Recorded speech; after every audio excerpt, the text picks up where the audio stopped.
Hey everybody, it's the coach. This is Madden Football on EA Sports.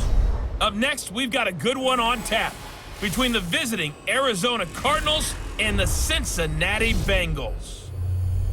I'll be back with you again with scores around the league at halftime. But kickoff right around the corner. And standing by to call the action, here are Brandon Godden and Charles Davis. Named for the legendary coach and co-founder of the Bengals, here's a good look at Paul Brown Stadium on the riverfront in Cincinnati.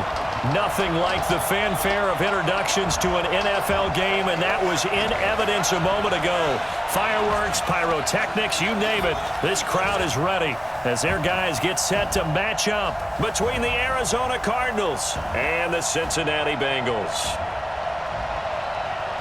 With Charles Davis, I'm Brandon Gaudin. And Charles, look, some might say that football is a young man's fancy, so to speak, but don't tell that to these two quarterbacks because they come in here with a lot, and I mean a lot, of NFL experience. Hey, I like the young Turks. I like the Baker Mayfields. I like the Patrick Mahomes. I like the Lamar Jacksons.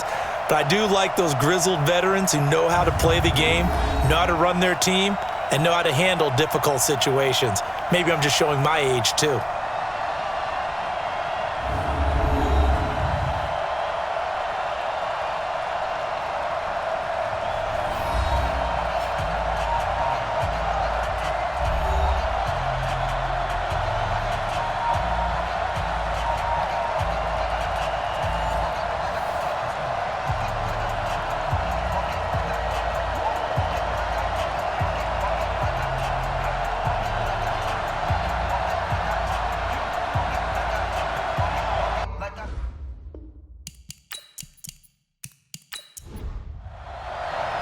The first quarter of the season already in the rearview mirror, and off we go in Week 5 on EA Sports. This will be taken in at the 1. And he'll take it up past the 25 to the 26-yard line. So out come the Cardinals now for their opening drive. They'll be led out by the veteran quarterback out of NC State. It's Phillip Rivers. I'm actually old enough to remember him hitting the league, and so many people are talking about his throwing motion at the time. A little bit unorthodox. No one talks about it anymore except in admiration. The ball gets to the target really well and usually with big production.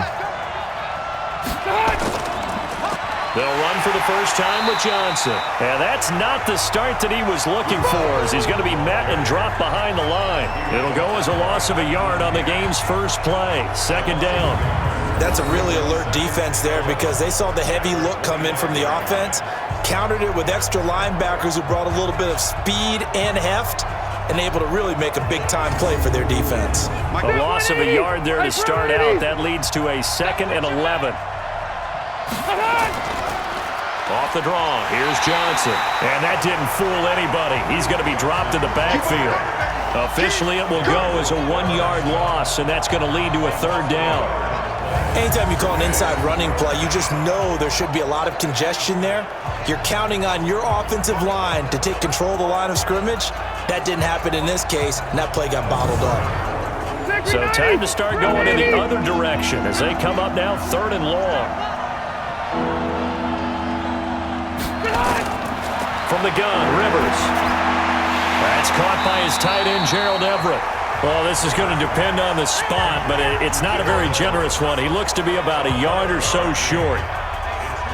And after that completion, you can understand why so many teams in the league are emphasizing speed on defense at every position. The tight ends have created so many tough matchups now.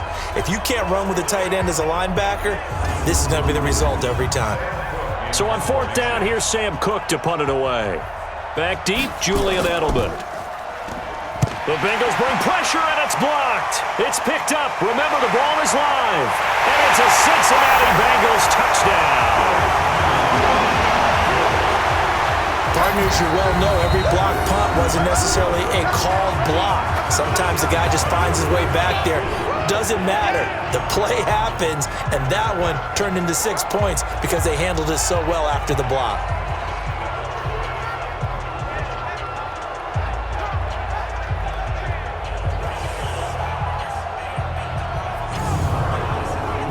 Kaimi Fairbairn on for the extra point.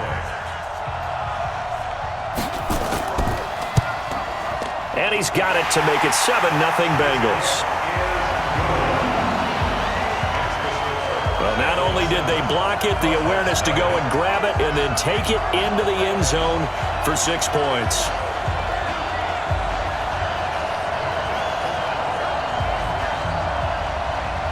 The kickoff team on the field now as they will send this one away. Fielded about a yard deep. And he'll make it across the 20 as his guys will set up shop at the 23-yard line. Arizona getting ready to go as they take the field.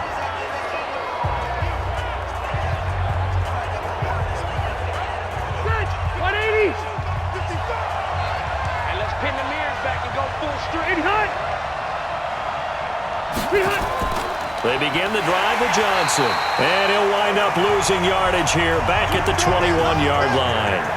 It's a loss of a yard there, and now 2nd down. Plays like we just saw there, that's why they're up right now. And the defense, they're doing their job. Yeah, it starts with the guys up front. So when you talk with GMs who are putting together a team, a lot of them say we're going to build from the inside out, because if you control the line of scrimmage, you control the rest of the ball game, and that's what we're seeing here. They're actually playing in the offense's backfield, not necessarily just playing at the line of scrimmage. On 2nd and 11 now. Rivers. Oh, he dropped it. They were looking for him in the middle third. He couldn't catch it. Now 3rd down. And we look at this offense now, and Zach Martin will be important for this team today. He's so good, Brandon, that you can play him at any position in the offensive line, and I think he's a Pro Bowl player at each spot. On 3rd down, Rivers gets this one to Juszczyk. And he'll be stopped at the 27-yard line, well short of the 1st down marker. And the big guy catches the ball out of the backfield, and oftentimes it's quite a surprise to the guys playing defense, because not ordinarily thought as a pass catcher, it often works when they decide to dial it up.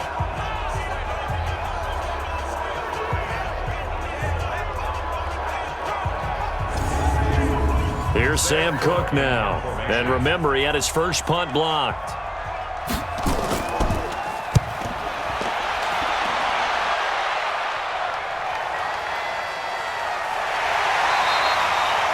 That's going to go in the books as a 55-yard punt. Well done. And the Bengals will take over here 1st and 10. Here come the Bengals now to take over. And they'll be led out by Big Ben, their veteran quarterback, Ben Roethlisberger. He's one of the more exalted quarterbacks in the league, but I still don't think he gets enough appreciation for his ability to read defenses and lead his ball club.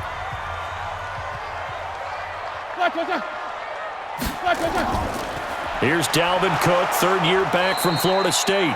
And he is met in his tracks behind the line of scrimmage. That's going to go as a loss of 1 on 1st down. So add that tackle for a loss to the 2 that he had a week ago. And you know what he's doing right now?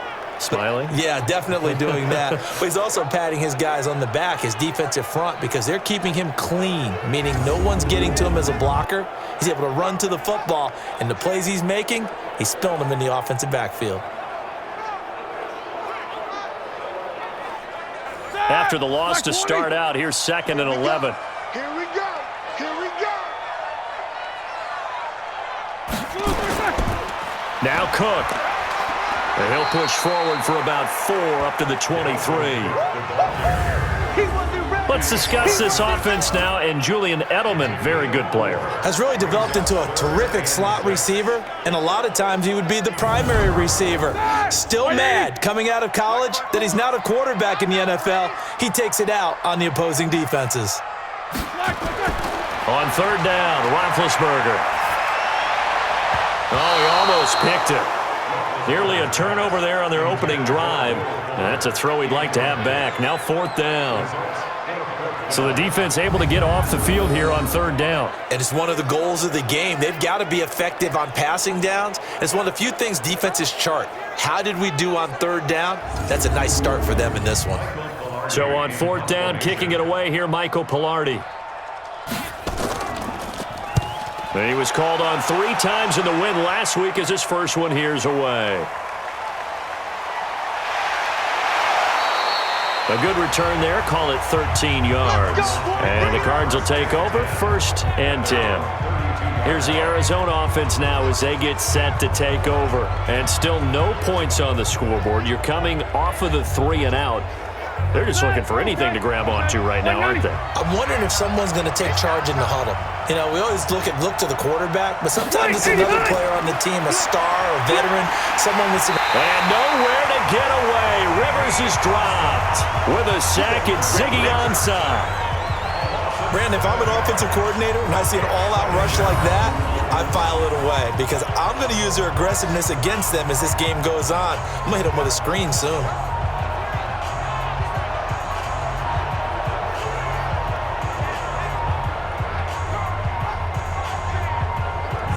But you figure they're going to need something here. 17 yards to go on 2nd down. From the gun, a run for Johnson. And he'll get this from the 25 to the 30 for a pickup of 5. Time to roll through the starters defensively for Cincinnati. They're going to need to be strong against the run in this one. They've established themselves as a top 10 run-stopping unit in the NFL here in the early going. All signs point to me towards them continuing that throughout the season. They look pretty good, pretty darn cohesive to me.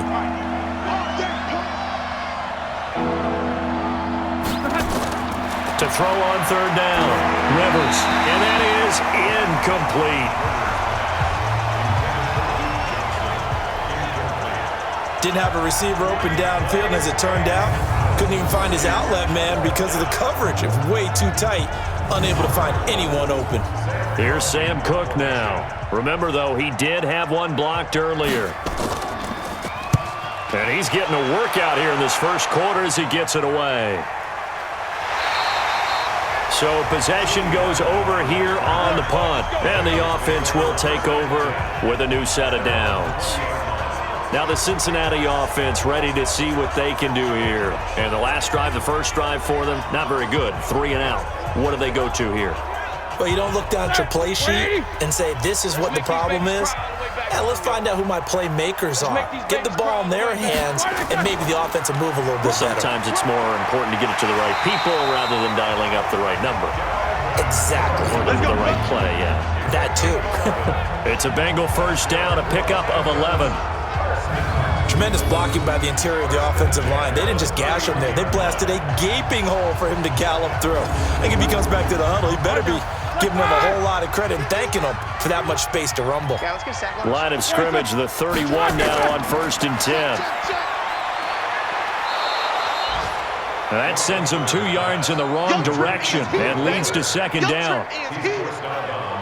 Well, I know it goes against the instincts of the person catching the ball because all you're ever taught is catch the football, don't drop it. But drop it there. Yeah, in that situation, dropping it would have been better. End up losing yardage, even though they completed the pass. As good as a sack. Yeah, how about that? Although they won't get the same credit for it, and it won't help them at contract time.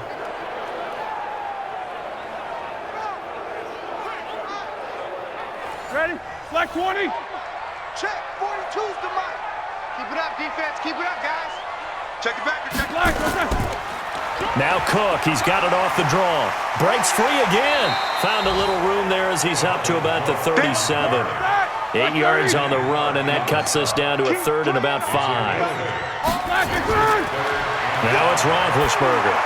On a 2nd and long, it's really nice to see an offense that has enough confidence to run the football in that situation. I think that goes back to their practice and game planning.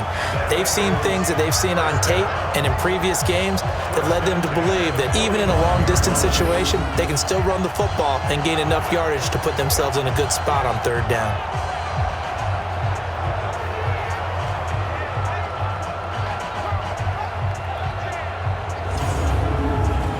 So after 2 first downs, they get another here. 1st and 10 at the 45. After one, 7-0 on EA Sports.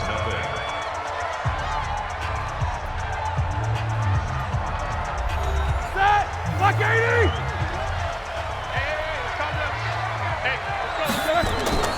Off the play fake. Here's Roethlisberger.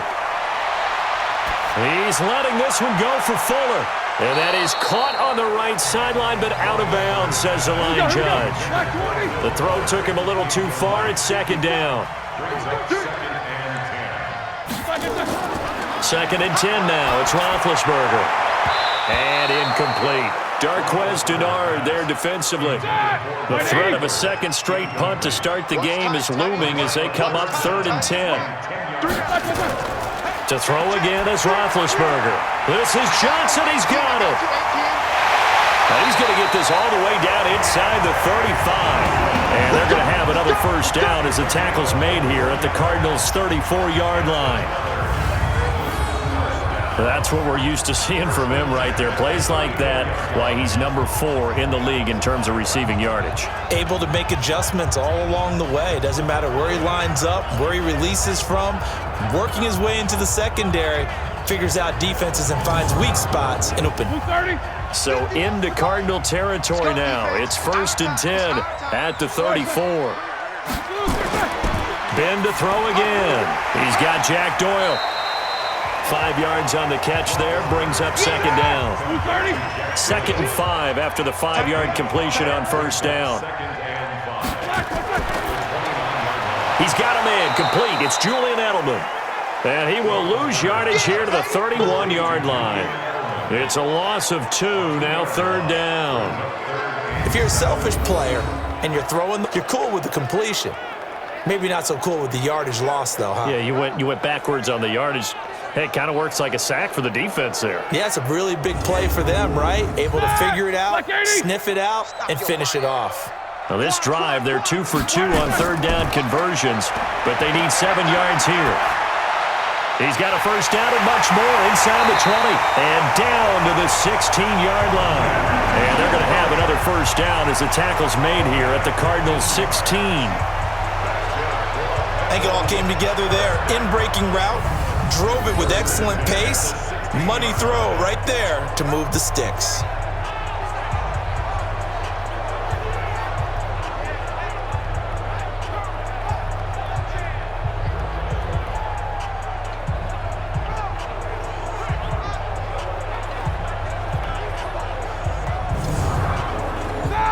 Black 20. Wild Bill. Black 42. The carry here for the big tight end. And they get to him quickly here as he stopped right around the 13. Darquez Denard there to make the tackle. On 2nd and 7, Roethlisberger. That'll be complete to Cook. And he is out of bounds, getting it down to the 10. Give him 3 on the play, and all of a sudden here, it's 3rd down. From the gun on 3rd down, it's Roethlisberger. This is caught. It's Edelman.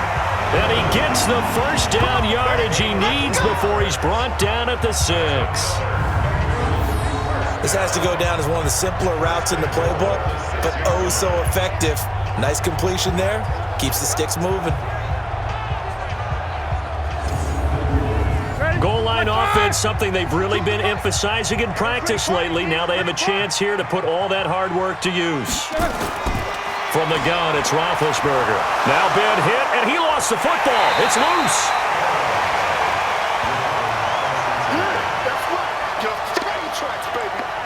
On plays like this, when the ball comes free, it's often unusual for the team that lost it to get it back. Because this is a quarterback. The ball gets away from him. Everyone else is trying to execute what they're supposed to do on offense. They're usually looking in the other direction, downfield, or have moved away from him. In this case, though, a teammate is able to come up with the ball. They'll try again on 2nd and goal after going backwards to the 12. From the gun, it's a give to Cook. He'll get this down inside the 10 for a pickup of about 3. They don't need to run another play here before the 2-minute warning. Let's see if they do it anyway. On 3rd and goal, Roethlisberger. And he's got it. A terrific job there to keep him out of the end zone. And now it'll be 4th and goal. 2 minutes on the clock, 2nd quarter, 7-0 ball game. A reminder, once we hit half the season, we'll send it down to Jonathan Coachman in Orlando. He'll have all the stats and scores from games in progress around the NFL. The best multitasker in the business, the coach. They took it all the way to the 1, but in the end, opt for 3. Just doesn't sound right, does it?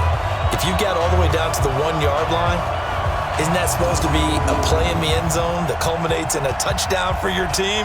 And per usual, it felt like the guys on the sideline wanted to go ahead and go for it. Of course they did, but of course head coach, it defers back to him, and he made the decision, let's get 3 out of this, make sure we get some points.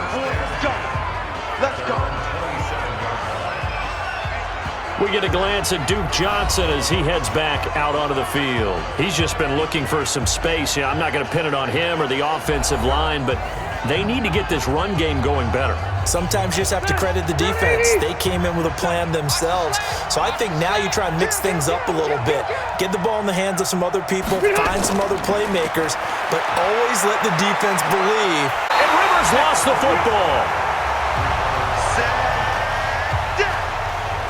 So it goes as a fumble, but the key thing, not a fumble loss. Yeah, that stat's big, isn't it? I mean, I remember watching teams play. The ball might be on the ground a number of times during the game, but the other team doesn't get it. That's a huge difference in the ball game. And in this case, they were able to retain possession. Now following the sack, they'll look to make amends on a 2nd down and 17. They try to throw on 2nd down, but this one is incomplete. An incomplete pass on that last play, and that means they'll need to come up with something here on 3rd down. This one complete to Devin Funchess. Now the Bengals going to use the first of their timeouts as they'll head to the sideline and talk over what to do next. Here's Sam Cook now as he's on to punt for Arizona. And he gets this away, and look at this. This is a good one. And that'll hit at the 5 and go into the end zone for a touchback. Cincinnati now ready to take the field. And still plenty of time remaining here in the half, more than a minute. We'll see if they just want to protect that lead or try to add on to it. Well, with as much time as is left on the clock, I would imagine it would be the latter. I think they're going to try and add on to it. So what they're going to tell the team is very simply, if you can get out of bounds after making a play downfield, terrific. If you can't, everyone hustle to the line of scrimmage, either run another play or clock it and start over again. Now the first play of the drive there is incomplete. 2nd and 10. It's Roethlisberger once more. And the catch made by Johnson. They'll get 9 there as that sets them up better for 3rd down. The Bengals going to use the 2nd of their timeouts as they'll stop it with exactly a minute to go before halftime. They had the catch on 2nd down, but it didn't help at all, and now they're looking at 3rd down here. Out of the gun, it's Roethlisberger. He gets this one into the hands of Dalvin Cook. And they get him down, but not before he takes it across the 40-yard line. 12 yards that time, and a Cincinnati 1st down. Got to say, I was a little surprised to see him, Charles, come out in the shotgun on 3rd and less than a yard. Yeah, but the way the NFL is nowadays, we hardly ever see anyone really run for it on short yardage. So they're going to throw the football more times than not.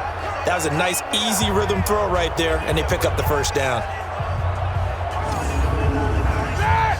30. I got you.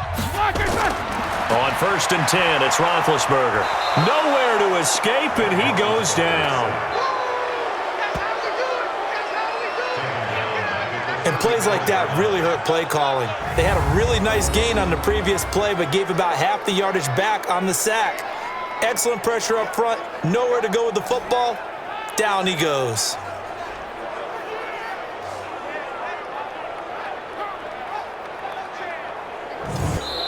Now the Bengals going to signal for their 3rd and final timeout as the clock will stop with 21 seconds to go here in the 1st half. Don't need it all back at once, but you figure they're going to need something here. 17 yards to go on 2nd down.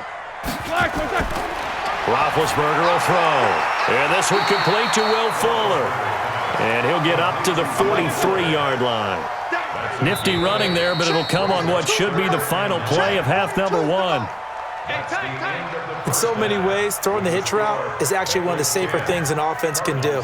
Get the ball out to the receiver as fast as possible, hope he's got man-to-man coverage, and hope that his athleticism wins on the perimeter. Okay, Brandon, thank you very much. More from you, too, in just a bit. But first, let's get everybody caught up with what's going on around the NFL. here in Week 5. We'll begin with the black and blue matchup. Bring your lunch pail for this one. Pittsburgh playing host to Baltimore. And it's the Ravens who have the lead as they play the second quarter. Christian Kirk, a touchdown reception. From there, we head down to Tennessee to check on the Titans at home in Nashville. And you can see they trail the visiting Buffalo Bills in that ball game. Michael Thomas, a touchdown reception.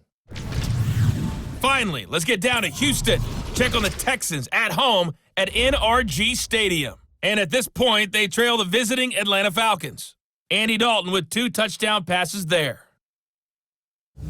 Meanwhile, in our game, defensive struggle. Which offense can break through in the second half? To find out, let's hand it over to our broadcast team of Brandon Gotten and Charles Davis.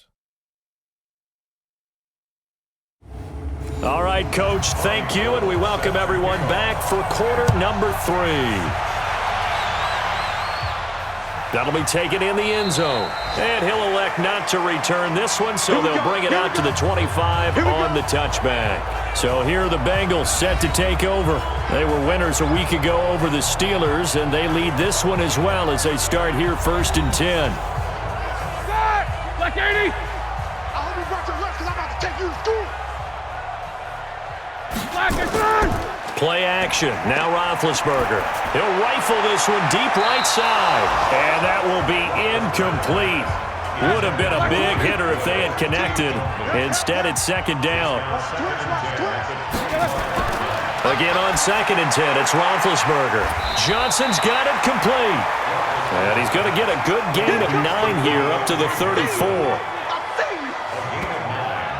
And, boy, they had high praise for this rookie receiver when we asked the coaches about him, didn't they? They certainly did, and obviously they liked his measurables, otherwise they wouldn't have brought him onto the team. Height, weight, speed, all of that.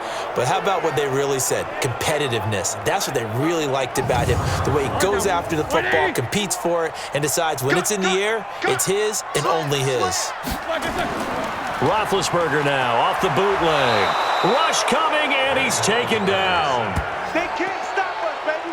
Every time, it's a set. They need to stop to get back into this game, and here's one right to start in the 3rd quarter. Yeah, anytime you go to the lockers with that 2-3 score deficit, you're right. You need that stop, get the football back, and they've done just that. Series to series, play to play.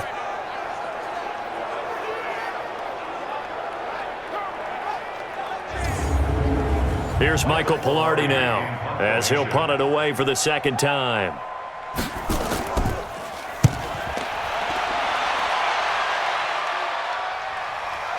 It's taken to the 26. Nice job bringing that one back. 14 on the return. And out will come the offense as they take over. The Cardinals offense now ready to get their first opportunity here in the second half. These guys had to punt their last possession, and that's become too familiar of a refrain. Too many of these drives just wound up going nowhere. Well, you know how in baseball, when the pitcher gets a base hit and he's on base, they bring his jacket out to him to keep him warm? A lot of times the punter goes to the sideline, puts on sweatpants or a wrap over his leg to keep it warm. He might need a massage from the trainer right now from all the work he's getting. Officials so cognizant of that call nowadays, but that one looked pretty easy. Yeah, you're right. Their hands having to wonder whether it's a 5-yard or a 15-yard, inadvertent or not. Now, it's a lot easier. You see it, you call it. And now it's 1st and 10. A big mistake, especially when you factor in the personal foul yardage. Following the penalty, it's Johnson. He was brought down by Malik Collins.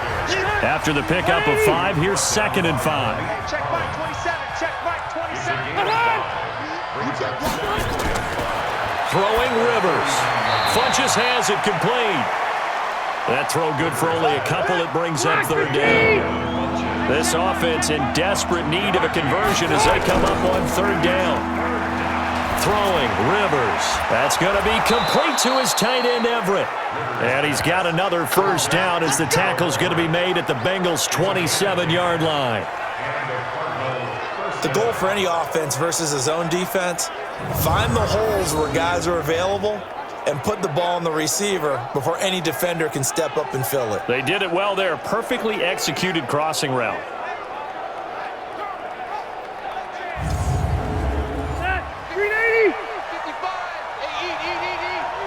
Got you. A first down carry here for Johnson.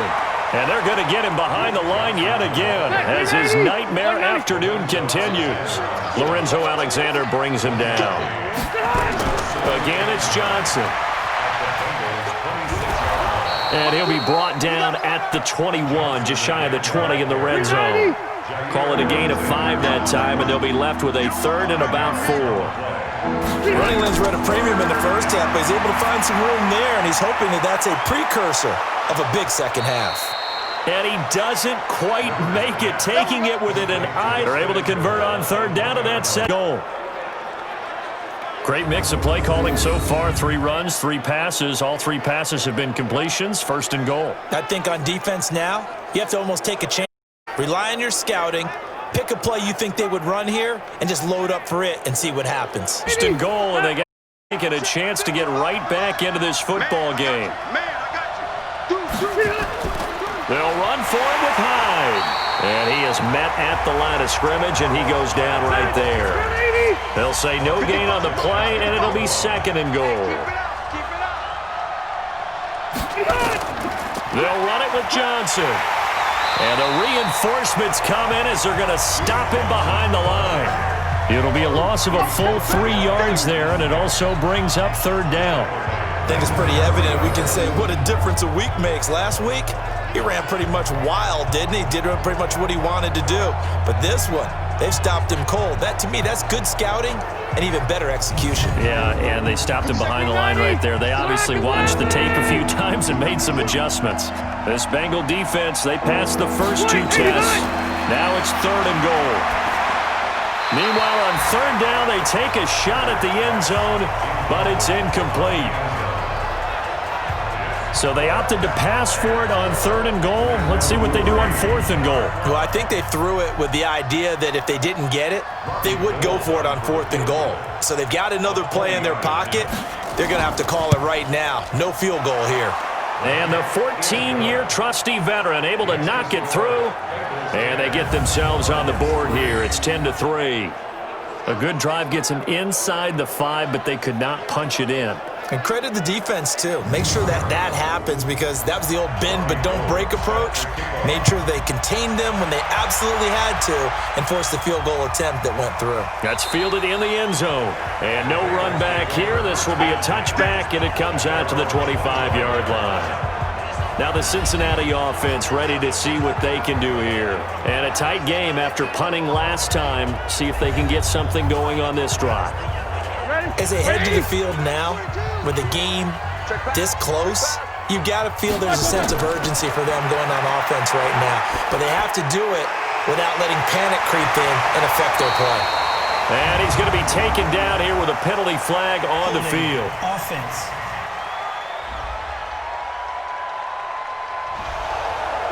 They were looking to throw, holding on the big right tackle. That's real simple, partner. Keep your hands inside in the chest area. You're probably okay. You get it out on the shoulders, get them wide. Usually going to pick up a holding call. Give him 6 on the play, and that's going to make it 2nd and 14. 42 the mark, 42 the mark. On 2nd down, Cook. They'll get a couple yards back, but not more than that. They'll be left with 12 yards to go on 3rd down. Yeah, baby, yeah. That's a gain of 2. Brings up On 3rd down, Roethlisberger. Nowhere to escape, and he goes down. Kenny Clark able to record his 5th sack of the season.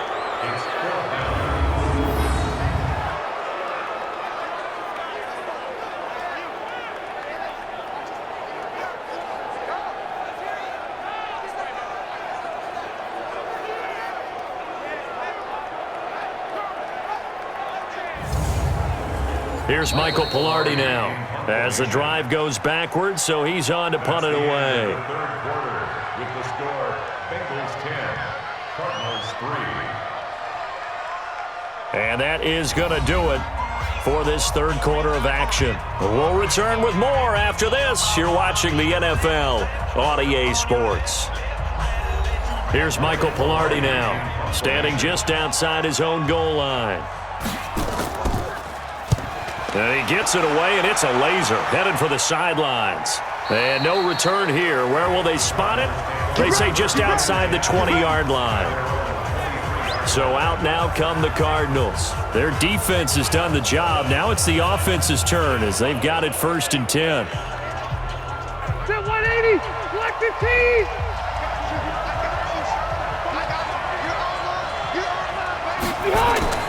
On 1st and 10, Rivers. They'll find Everett there, complete. And he gets this one just shy of the 40. They'll mark him down at the 39. Give him 16 yards there, and it's a Cardinals 1st down as well. And he's the epitome of what we call the move tight end, a guy that you can line up anywhere, in the slot, out wide, in tight, doesn't really matter because he has such great skills. You want to utilize him in all aspects of your passing offense. And there he was in the slot for the catch. From up near the 40 now after the big play to start, here's another 1st and 10. Rivers now. Underneath for Johnson. A gain of 4 on the play, and that'll bring up 2nd down. One thing I think that's safe to say defensively, the tackling's been really good. And because of that, it's been very, very hard for them to move the ball because you're not getting the benefits of run after catch. They're tackling them almost on the spot. That means you have to run extra plays, harder to move it. 4 yards on that last completion, so that sets up 2nd and 6. To throw is Rivers. He gets this one to Johnson. And he'll be brought down somewhat awkwardly here, and a late flag as well. I think this one's going to be a face mask.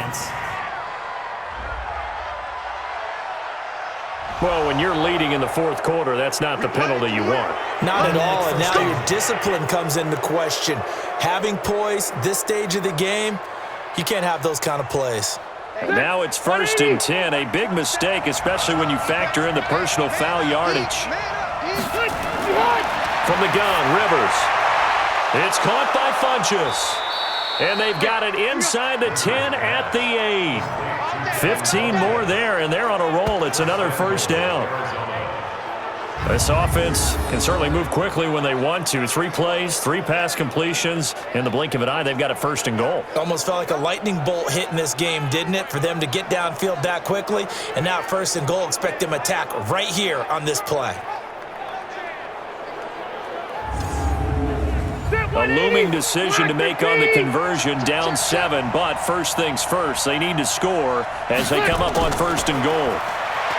Rivers toward the end zone, but that's going to wind up incomplete.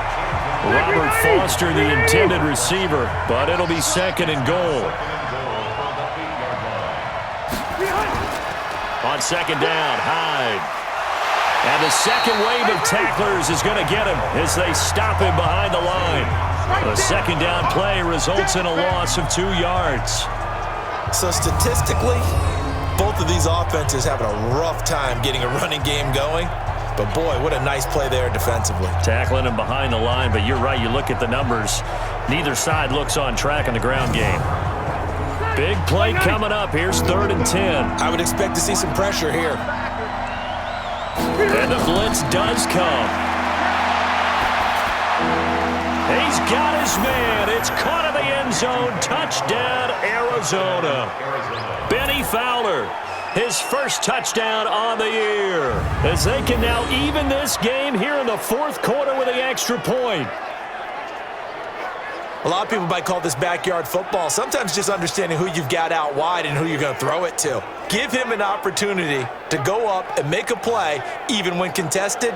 Looks like that one worked out pretty well. The trust factor, in effect. Robbie Gould on for the extra point. And no sweat. He puts it through, and we are tied here in the 4th. A drive that time of 6 plays, and it winds up in a touchdown for Arizona.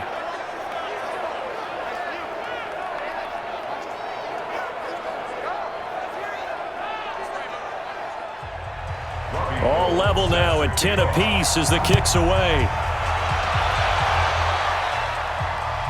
This fielded at the 2. And he'll get it up to about the 26-yard line, just across the 25.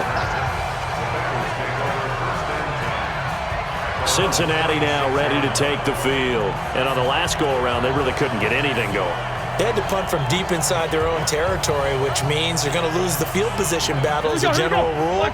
What they're looking for now is a little more consistency, move the ball at least a few times on offense, get a couple of first downs, and hopefully flip the field. Yeah, just something to build off of. That's what they're looking for here. And he'll be upended at the 28-yard line. Just a 3-yard gain there. Here's 2nd and 7 now from the 28. 2nd and 7 at the 28-yard line. Cook. And they get him down, but not before he takes it across the 40-yard line. I think they like this drive a little bit better there, partner. Running game helping out, picking up some of the slack. Because remember the last drive, they went 3 and out.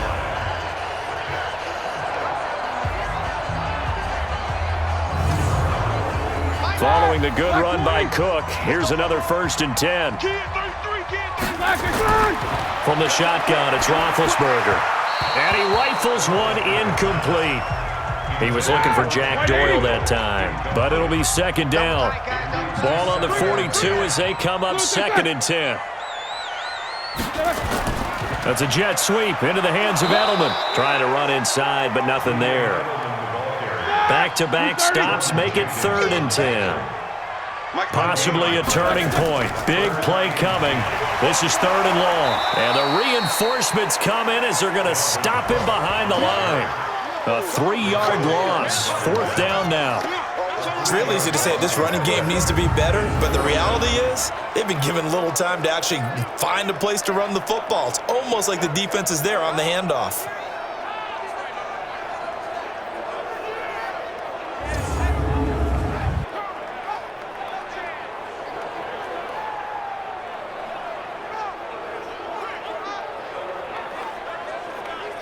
Here's Michael Pilardi now. He's been terrific so far.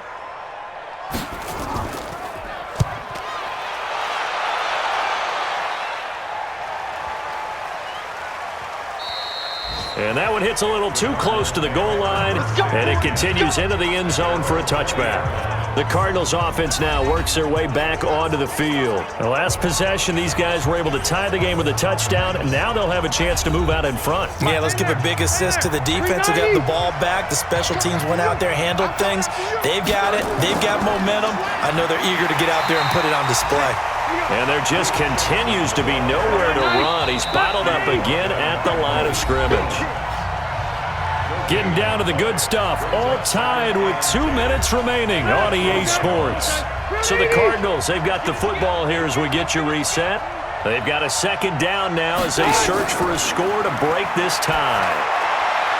Now this one to his running back out of the backfield. And he'll be marked down at the 26 with a gain of 7. Rivers. This is Johnson. He's got it. And he's able to get it to the 31, and that's enough for the first. 1st down now, but the clock continues to move. Now Rivers. And he fires a strike to his big target, Demaryius Thomas. And they'll get it up just short of the 45 at the 44. To throw, Rivers. He's got it complete to Stephon Diggs. And he is tackled inside the 40, not quite to the 35. Another strong gain on the last 2 plays. They've moved it a combined 33 yards. Okay, there's 3 timeouts left, right? Think you got to use one here, don't you? No doubt about it. I'd use one right here.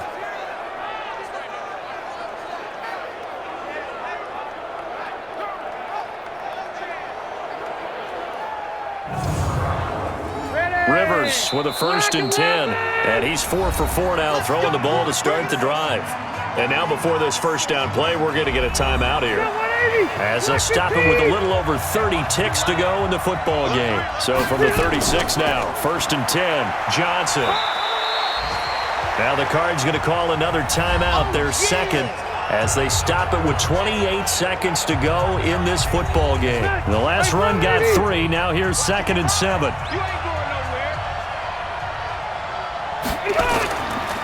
They go to Johnson again. And brought down, but not before they're inside the 25. A gain of 10, first down, Arizona. At this stage, you've got to hustle, got to get back to the line of scrimmage because you're saving that timeout to make sure you have a chance to get your kicker out there for the big shot. So now it'll all come down to Robbie Gould. He made his only attempt early. And his kick is indeed good. And it's celebration time on that sideline as they have taken the lead in the final seconds. And you know, in an era of cost-cutting and maximizing your roster, this is a club that does not skimp on special teams. And in these situations, when the difference between winning or losing depends on who you have kicking the ball, would you rather have a street free agent out there or a solid pro like this? Answer's pretty evident to me.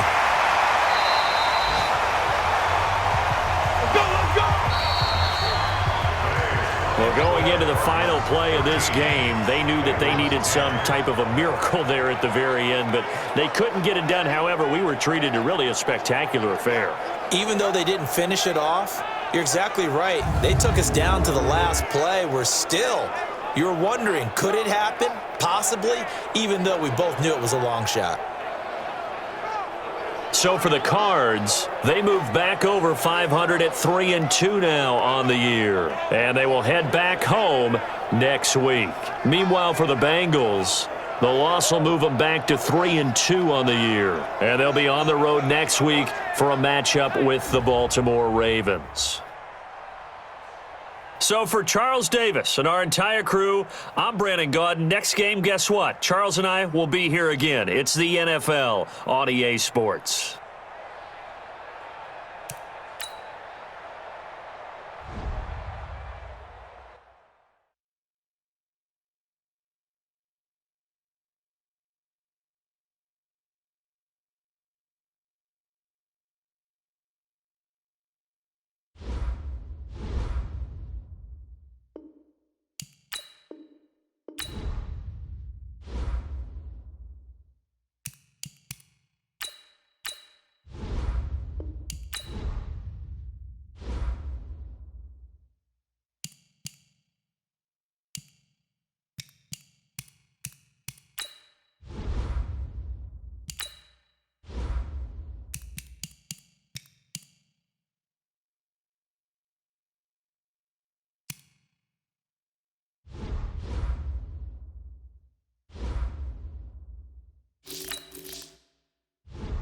Select the team you want to join.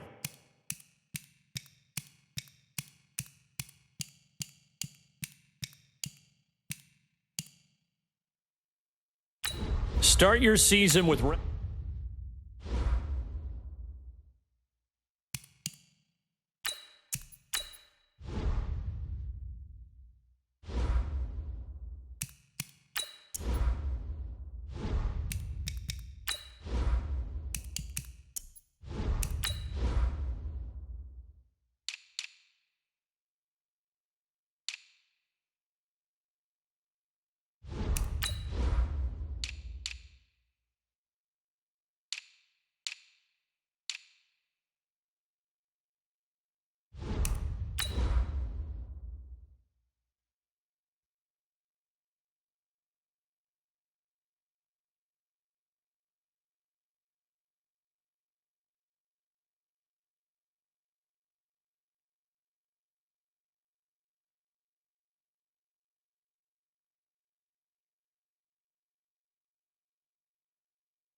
Hey everybody, it's the coach, and this is Madden 20 on EA Sports. We're just about set to get started, and this ought to be a good one between the Tampa Bay Buccaneers and the New Orleans Saints. I'll have scores around the league for you at the half, but it's time for a little football. So we'll hand it over to our broadcast team, Brandon Gaudin and Charles Davis. Okay, Coach, it is always a celebration quarter. Mercedes-Benz Superdome. The scene a few moments ago, here it is. It's unlike any other in sport as their way out of the tunnel. These folks are fired up as their guys are ready to do battle between the Tampa Bay Buccaneers and the New Orleans Saints. Along with Charles Davis, our team as they interplay. It's been all systems go in this first month. They're off to a start. And it's got folks believing that this is a team that's built to go all the way. You can't win the Super Bowl, but they're telling everyone that they're going to be there in the end. On the other side of the field for the visiting Bucs, it's been a lost first month of the season as they come in with an 0-4 record. And the window's not shut on them, though. They still have a chance to make something out of this season to start right now.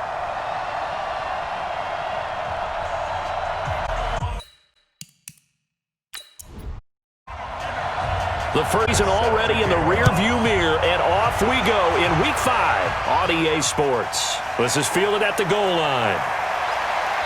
And he'll take this up past the 20 and down at the 22-yard line. So the Bucs now for their first drive. They'll be led out by the first Wyoming quarterback to go in the first round, standing 6'5". It's Josh Allen. This is a game for grit, determination, and somehow finding a way not to panic. What a horrible start for them. I mean, they haven't won a game yet. So now, as a quarterback, you're not just talking to, you're demonstrate to them what they need to do to win. He's got to be the leader, Blaze. And he'll be brought down. Oh, that's a face mask. Certainly looked like it. Indeed, here come the flags. Defense. So they'll take the yardage and tack on 15 more for the face mask. About a play that absolutely costs you in the end. Just job, right? Trying to get him on the ground. Next thing you know, they're marching off another 15 against your squad. Excellent field position penalty for out near midfield. Now Allen. And that is incomplete. Took a shot there on first down, but he couldn't. And a peek now at the offense for Tampa Bay. And they come off a tough loss last week, and what's their reward? A second straight road game. Rarely are teams happy about scheduling. They're always calling the league office saying, how come we have this game and that game? But when you're coming off of a loss on the road, that's a difficult task. And he's going to take this past the 50 and into Saints territory. Well, for the Saints, they were very good in the win over Dallas a week ago. Yeah, they pitched a shutout in that game, didn't they? And those don't come around all that often in the NFL. The ability to keep someone out of the end zone and also from kicking one through the post. Well done. They don't want to waste this outstanding field position now. Caught by Jones. 2 yards is all they'll get on the completion. It's fourth down. What we hear so often has become almost a lost art in the NFL game. But it's so important to tackle well on these receivers. Third down, they gave him the underneath stuff. You got to go up and make the tackle right away.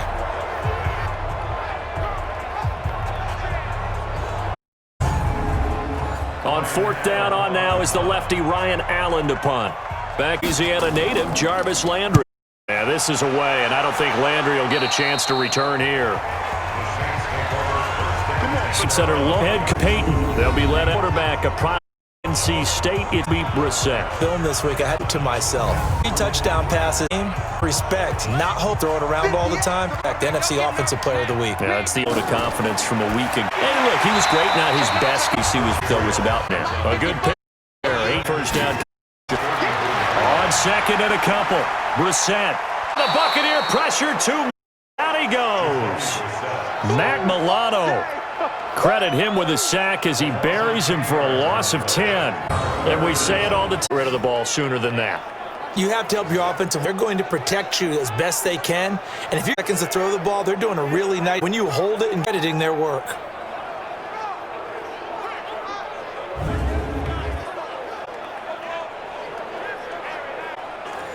And you've got a dime defensively. 6 DBs. From the shotgun. They went with the dime look that time on defense, just flooded the field with defensive back and took away all passing angles. And Bradley. He was only asked to punt once in the victory last week as he sends this one away. And when it's said and done, it's a 58-yard punt. And the Bucs will get ready to go on offense. And Tampa Bay trots out there now. And they'll certainly be trying to do better than that first drive where they went 3 and out. And sometimes the first drive is just simply to settle nerves. You know what it's like at the start of a game with the emotion. Guys a little bit jumpy. But you do. Oh, you understand the same way. It's just like us calling one, right? Making sure we ease into the game, let it come to us. Well, you went and 3 now and they out. have that opportunity. No, you didn't go 3 and out. I went 3 and out on that first drive. I'll try to do better here. And he roams across the 20 to the 24-yard line. The numbers for Williams a week ago: 17 carries, 67 yards. They've lost a bunch of games in a row now. They've got to start thinking a little bit differently, maybe a little bit outside of the box. Find other ways to move the football. I don't know if you're going to do it through the air or maybe change up how you establish your run game. And they'll take him down at the 31-yard line. 7 yards there and a first down. One thing you're hoping for when you run drag routes, you're able to hit a receiver in stride, and he can pick up a lot of yardage after the catch. But in this situation, the defense was effective, able to stop him before he could get a good head of steam going. Line of scrimmage, the 31 now on 1st and 10.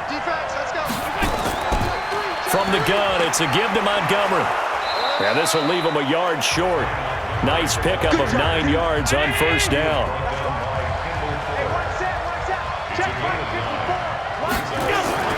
Now Allen off the bootleg. Oh, Allen cannot get away, and down he goes. I spent a lot of extra time preparing for this game, watching this offensive line, because they gave up 5 sacks last week in their loss. They just gave up another one now. They don't seem to be working together as a cohesive unit, right? 4 guys might have it right, but the 5th guy is giving something up. They've got to find a way to all get on the same page. New Orleans adding some depth to the secondary. They've got 6 DBs out there now for 3rd. Now Montgomery, he's got it on the draw. And this play comes to a hold at the 33, and obviously that's well short of the first down. It's a gain of just 3, and the offense likely going to yield to the punting unit here on 4th down. Well, they got off the field on 3rd down. An excellent job, an excellent defensive series. We always talk about adjustments, and usually only at halftime. But the best teams adjust series to series. And on that series, they adjusted so well that they got the job done in fine style. Here's Ryan Allen now, as he'll kick it away for the 2nd time. And a good result there, as that'll get out of bounds and pin them back at their 10-yard line. So they'll play the field position game here, as a very nice punt is going to pick. A game of tennis, or do you prefer ping pong? You know, back and forth like that? That definitely was excellent, wasn't it? Now the Saints offense, they get ready to go back to work here. And on the first drive, 3 and out. I know that these are professional athletes, but I would imagine sometimes you get the nerves at the beginning of a game still, don't you? Those don't ever go away. And typically what I've heard from guys and what I remember from playing, if you don't have nerves at the start of a game, it's not going to be a great day for you. You're not really ready to play. So finding a way to harness those nerves and not let them affect you in a negative way, that's what all the guys are looking for. 2nd and 5 after the 5-yard completion on first down.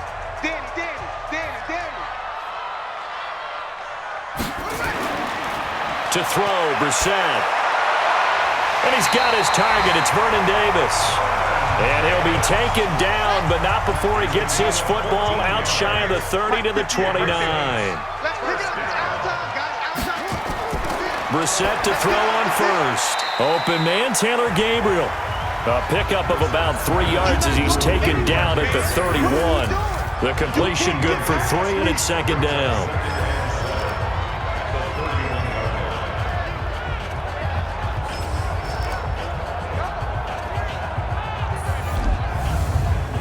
That first down completion only netted. Here's the former number 2 pick, the Pro Bowler Saquon Barkley. Give him 3 on the run there. Now they're looking at a 3rd and about 5. We're scoreless after 1. Ready for the 2nd quarter from New Orleans. It's the Saints in possession. They've got a 3rd down and 5 to start things out. Out of the gun, Brissett. And he'll just toss it away. So he throws it away, and that brings up 4th down. Well, the other day they told us when we've got 3rd and 5 or less, we have to be able to convert. And I guess every team would say that, Charles, but an opportunity missed there. What they were trying to tell us is they believe it's a matchup game at that point, and they liked some matchups that they had, thought they could exploit them, unable to do so on that play. Oh, and what a play on special teams here. This is going to be down inside the 5, all the way down at the 2-yard line. And he's got to be fired up about that effort. I don't think he could have walked down and placed it any better than where he ended up putting the football. That was excellent. So out come the Bucs now. And they will begin with, should we call it, far from ideal starting field position, their own 2-yard line. So what's your definition of ideal? The 1-yard line on the other side of the field. Yes, exactly right. So yes, your definition is apropos in this case.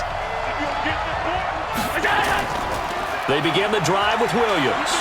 And he'll get him a little bit of breathing room across the 5 to the 6-yard line. It's a pickup of 4, and it'll bring up 2nd down. Back to the ground, this time Montgomery. And he is going to be stopped cold behind the line of scrimmage. That'll be a loss of a yard, and it leads to a 3rd down. Some of these play calls, I think they're a little conservative, but you know me, because it's easy to sit up in this booth, right, and make all the calls and think I'm going to be correct. But I would like to see them open things up, because otherwise this defense is just going to gang up on the run and shut them down. They'd like to avoid punting from their own end zone so they could use something here on 3rd down. A give to Montgomery out of the gun. And, boy, he is very close to a 1st down, but from where they're spotting that football, he's going to be a foot or so short. It'll be a gain of 7, but I'd imagine we'll see the punt team here on 4th down. Despite the blitz, they're still able to pick up a nice, solid gain. The disadvantage alters the normal spacing and run fits and leaves creases like they were able to exploit right there.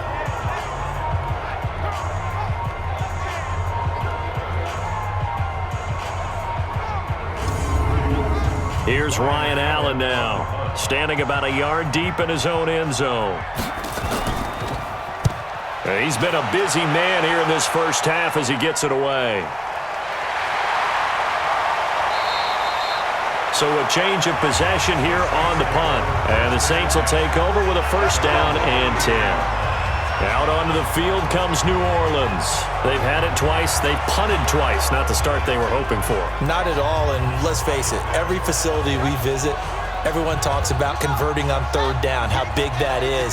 In this situation, they've had to punt it away twice, so they're furiously going over things on the sidelines. What do we need to do to pick up a 1st down and change our momentum? A throw left side to start out. That's complete. A gain of 6 there on 1st. 6 yards was the pickup on the last completion, so here's 2nd and 4. Brissett. And this is Gabriel on the catch. And he's got some space here. And they're able to get this way down there inside the Tampa 20. A big-time play there for New Orleans. 44 yards.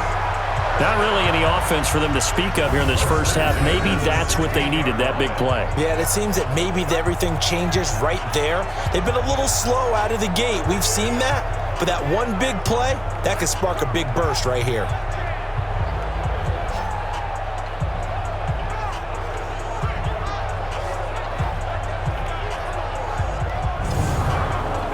So the big play means just like that, they'll operate from the red zone now on 1st down. From the gun, here's Brissett.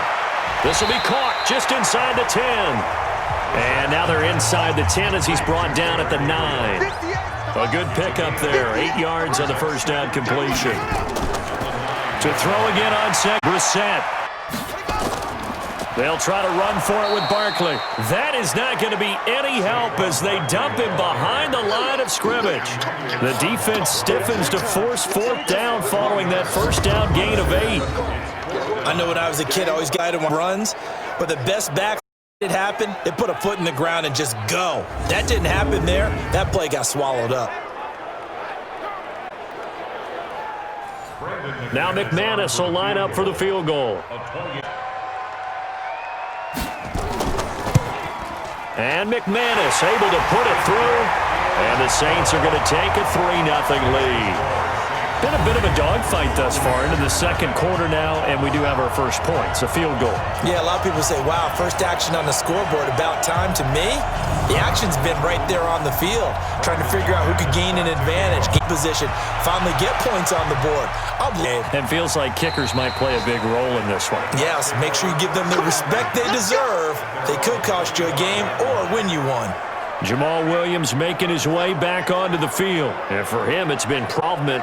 Down be time to turn to this guy. And you know me well. Winning games to me means starting the running game and continuing to press the running game.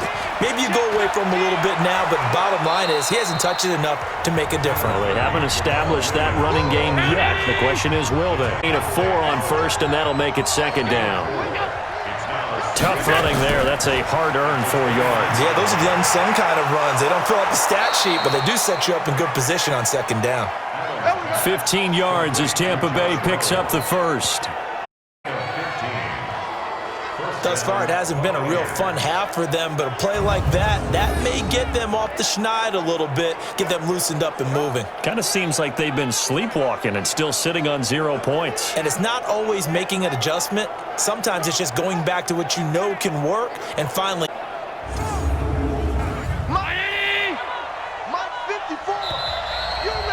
Maine 3-0 our score. And we'll remind you that coming up at halftime, we'll join Coach will have scores from the early games going on here around the NFL.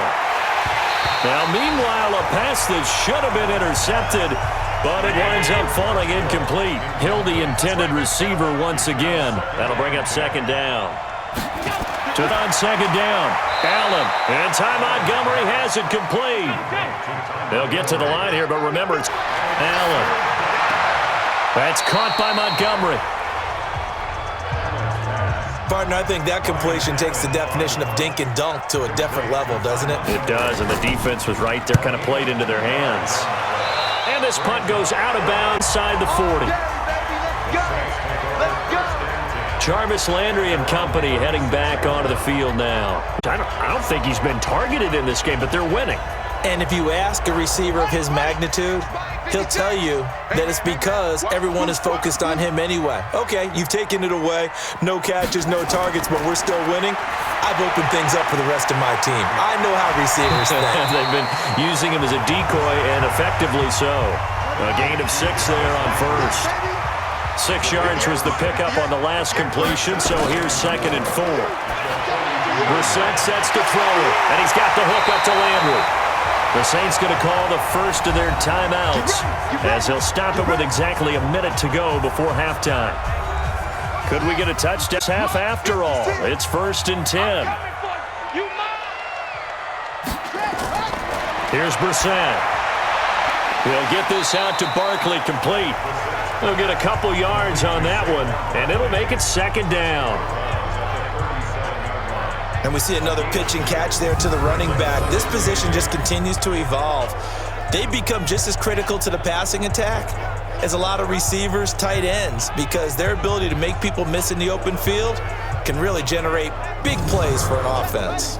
So 2nd and 8 here after the pass play for 2 yards on first down. Again, it's Brissett. And he finds the tight end, Reed. And inside the 20 before he's brought down. Now we'll get a quick timeout called by New Orleans, number 2. As the clock shows 50 seconds to play here in half number 1. This offense finding its legs now. Here's another 1st and 10. Throwing, Brissett. It's got him. It's caught in the end zone. Touchdown, New Orleans. Jarvis Landry, his 6th touchdown of the season. And the Saints able to stretch that lead out further. And that'll give them a 2-score lead here, but I'm looking ahead. They just want to hold it for the final moments here of the second quarter. They don't want to give up anything on the other side. No, not at all, because if they don't, it almost had the feel of an imposing their will score. And right now, they want to make sure they keep that and carry it into the second half. McManus's point after is good, and the lead grows to 10-0. The drive summary that time, 5 plays, and it ends with a touchdown for New Orleans.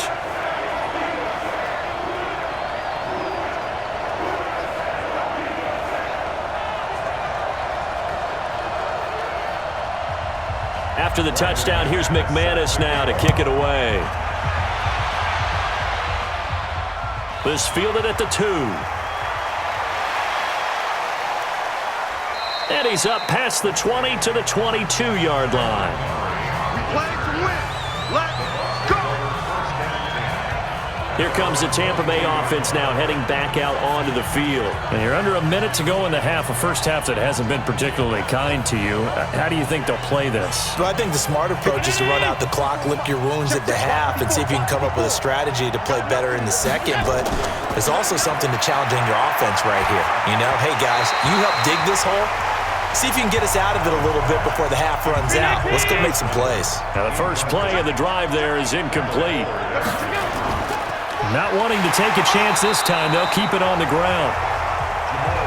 And the defense obviously expecting run as well, as they're going to shut that one down at the line of scrimmage. And it brings up 3rd down. Once again, they'll keep it on the ground.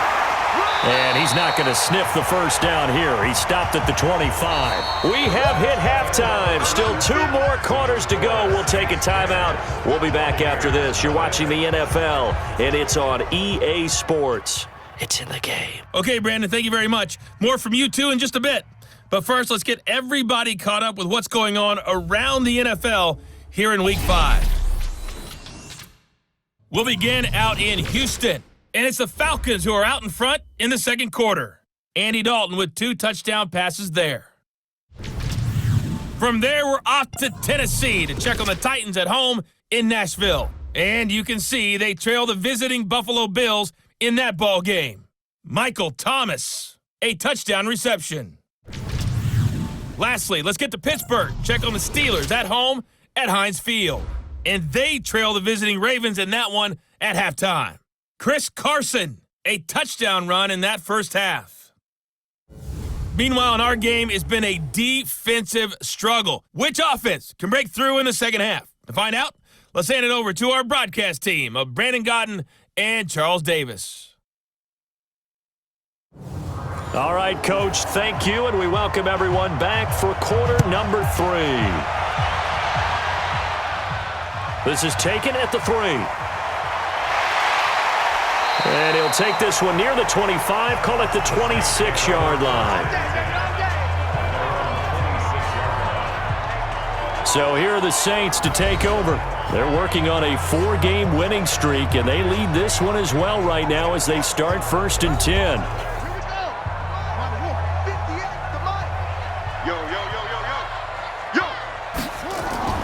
Brissett on 1st down. And he's taken down, trying to do a little too much, getting outside of the pocket, and it results in a sack. Eric Armstead, the defensive end, will get credited for the sack. Well, partner, we know they came out of the locker room down on the scoreboard, but I will guarantee you the defensive side of the ball got super emotional. They can come out and play with aggressiveness, with fury, because they don't have to be quite as precise, and it paid off for them on that play, didn't it? Sure did. Excellent play this 3rd quarter.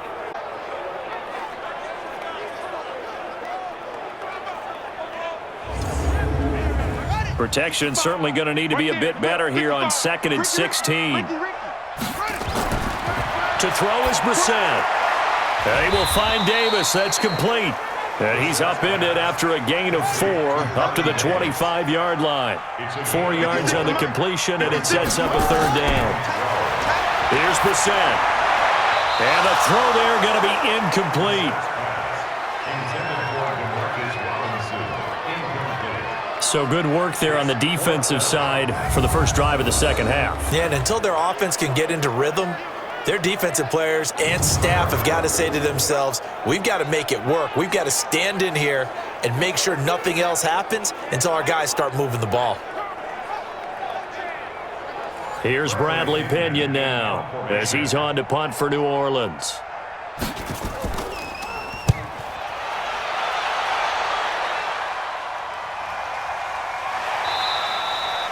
So possession goes over here on the punt. And the offense will take over with a new set of downs.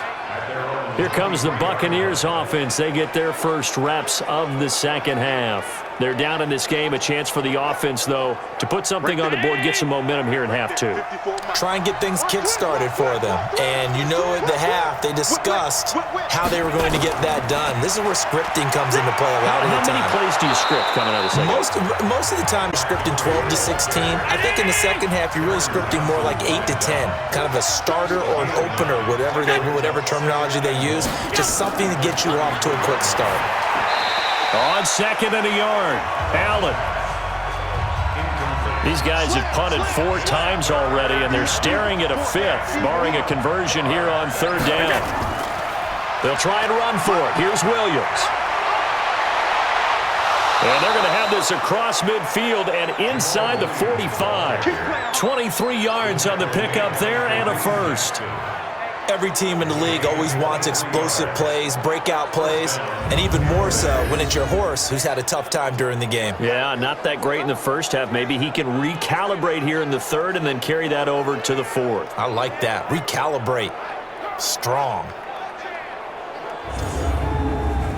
So in Saints territory now. Here's 1st and 10 at the 44-yard line.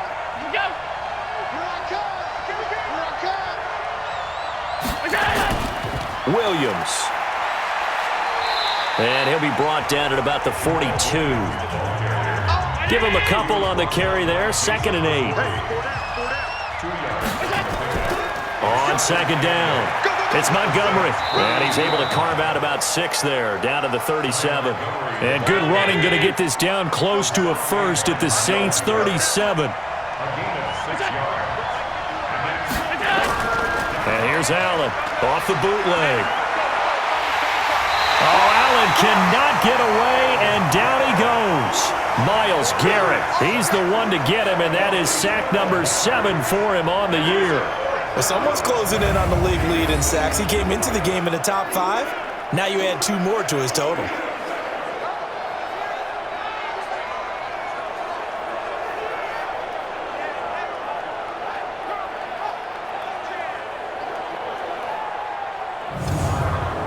Here's Ryan Allen now, as he's on for the 5th time here today.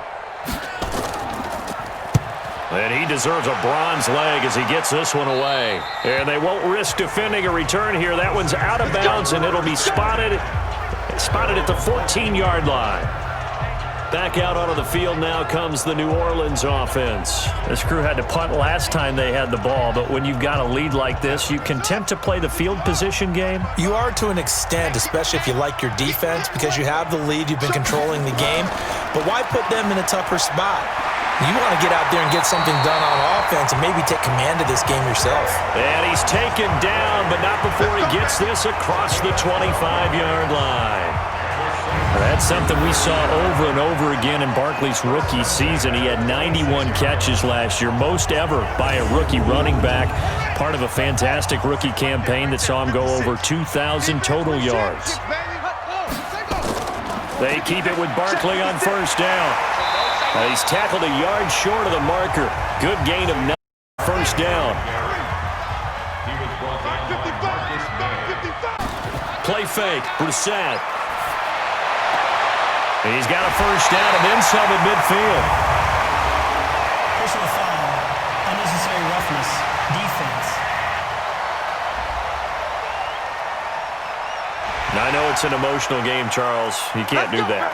And when you get into your film sessions and you argue your case with your coaches, that's exactly what they say at the end. You just can't do it.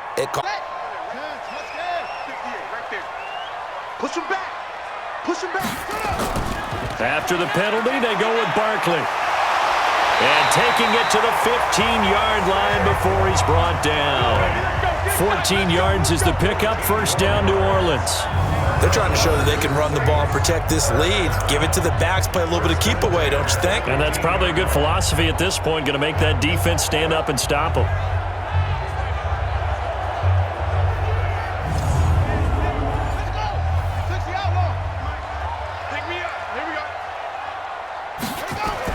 From the red zone now, Brissett. And that's going to be incomplete. Too tough to hold on to that one. It's 2nd down. An incomplete pass on first down. That leads to a 2nd and 10. Now a carry for the shifty Dion Lewis. Trying to bounce it outside, but he's only able to get it back to the line of scrimmage. You go! It's 3rd and 10. On 3rd down, Brissett. Hard throw, incomplete. Brissett's pass. Intended for Jordan Reed. Incomplete. How about the defensive effort from both of these teams that we've seen in this game? Would you say it's like a high-stakes chess match right now? Chess is one way to go. Uh-huh. Yeah, I like it. Okay, the only reason I say that, you feel like they're contemplating their moves before actually making one, and none of them being done very confidently. Truth be told, I've never played chess, and I know that I'm not smart enough to play chess. Guys like you with your IQ, you can pull that off. The kick by McManus is good, and that'll push the lead up to 13-0. So unable to convert for the touchdown inside the red zone, but they do come away with 3. Yeah, it's a 32-yarder. That's essentially an extra point nowadays, right? Because it's 33 as a general rule for these guys. So it should be a simple kick. But you know what's really strange nowadays? When they miss an extra point, I think they carry that with them longer than missing a field goal because an extra point's supposed to be automatic. Absolutely, and I would think even field goals inside of 30 yards, even though they're substantially shorter than a PAT, it just has a different feel, doesn't it? A different feel, a different vibe. That's what I get from all the kickers I talk to. They always say if I miss an extra point, that's the one that bothers me more. You. Throwing on first down is Allen. Caught by Montgomery. And he will lose back. You know, despite the scoreline, I think they've got to like where they are here. They're on the road and just one big play away from getting right back in this game. I'm going to follow right along with you because the spot they're in now is a credit to their defense. They've kept them in it by making the plays that they've made, and that just means you're one big score away from being right back there. Now the question is, can this offense step up and make that play? Because that's been an issue for them in this game. On second down, Williams. And he'll go down, and that will do it for the 3rd quarter of action. So they'll get a little extra time to come up with his 3rd down play as we played 3 quarters. This is the National Football League on EA Sports. The Bucs on 3rd down. It's been a problem. Just 1 for 7 thus far. This is 3rd and 4. Working out of the shotgun. Here's Allen. It's caught. Jones.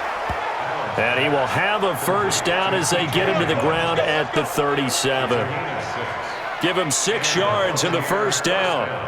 4th quarter, every drive so critical, and you figure they only get 1 more shot after this, so a touchdown's imperative on this drive. It is, but you also have to think to yourself in play calling, don't hold anything back. Don't save it for the 2nd touchdown. You got the first one for the 2nd one to even matter. Line of scrimmage, the 37 on 1st and 10. So the shotgun snap to Allen. That's taken in, complete to Reynolds. And a 5-yard gain gets him to the 42. Second after the 5-yard completion on first down. On second down, Montgomery. And he'll get it out a couple yards shy of midfield at the 48. He was taken down by Mason Foster. First down, and they're going to throw with Allen. This one grabbed by A.J. Green. And they'll get this to the 30-yard line before crossing over out of bounds. 23 yards, the final tally. Even though this offense doesn't have a single point to its name, they're not totally out of this game yet. A touchdown here, they could be in business. And how about that last play? Now they've got momentum going, so you know I'm a big advocate. Get back on the line of scrimmage. Throw another play at them while you've got them rocked on their heels. The previous play So is the under ref review. takes a peek here, wants to see if the receiver had possession and both feet inbounds. If this were a college game, this would be a legal catch. It's the 2nd foot that they're looking at to make sure it gets down. You have to have 2 inbounds in the NFL.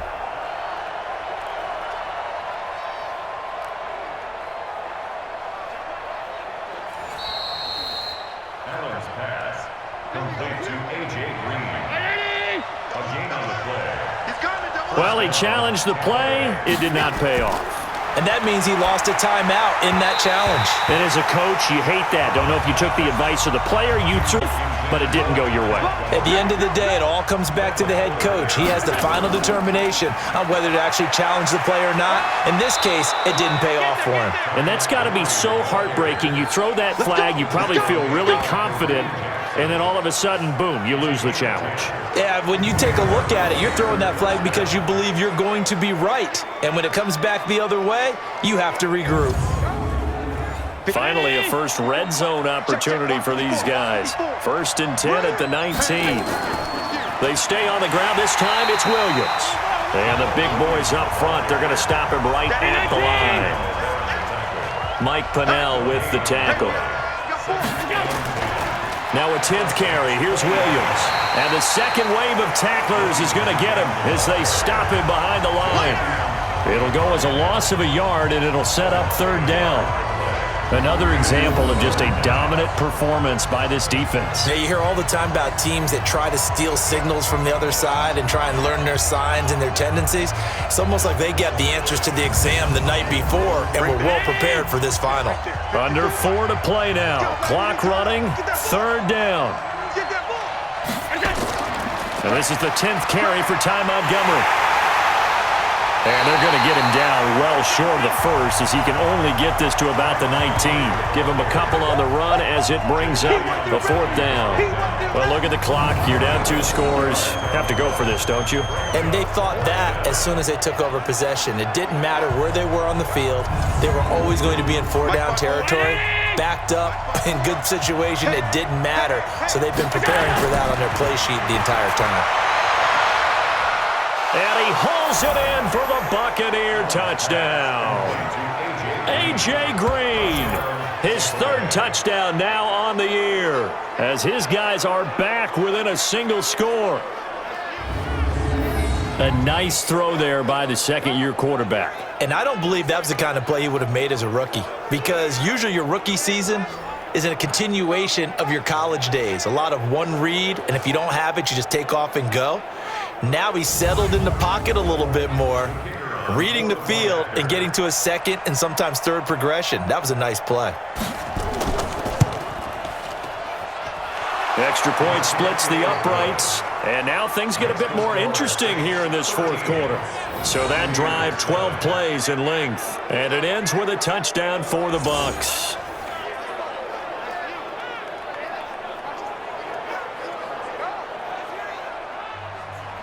Now after the touchdown, here's Pinheiro to kick it off. This will be taken in at the 1. And not a bad return here. He gets it out to the 25-yard line. Out onto the field comes New Orleans. Right now clinging to a 1-score lead, Charles, and I think operating within that 4-minute offense with a little less than 4 minutes to go applies here, right? It certainly does, and that means the playbook is still wide open. But you are a little bit more careful about what you're calling. You want plays that are going to gain yardage, how would you say it, consistently, right? You don't need to up the down at the end. 1st and 10. This one complete to Reed. 7 yards, the pickup on the pitch and catch.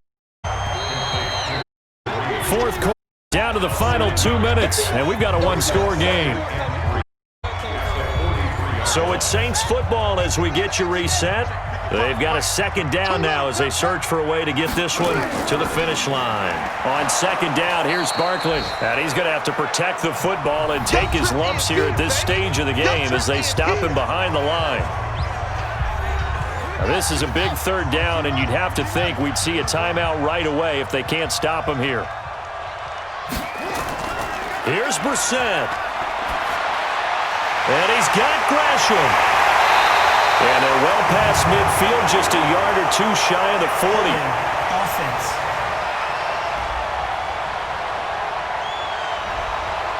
That was on the veteran Cordy Glenn. And this 3rd down looking very tough after the holding penalty. 3rd and long. Now Saquon Barkley. And they stop him up short of the 1st down as they get him at about the 43. The Bucs going to go ahead and use the 2nd of their timeouts. as they'll head to the sideline and talk over what to do next. Here's Bradley Pena now as he'll punt it away for the 4th time today. And that is much too long. That's into the end zone for a touchback. Let's go. Josh Allen in the offense now. Down by 6. A minute 39 to go. Now their losing streak in danger of continuing as they come up on 1st down. Hey, we got to get to the ball, team. We got to get to the ball. Let's keep moving. The drive on the ground. It's Williams. And he's going to get 7 out of this before being taken down at the 27. Allen trying to hurry everybody up to the line of scrimmage. That's complete to Williams out of the backfield. And, he's going to be brought down by the face mask. Here come the flags. This is going to get him a 1st down.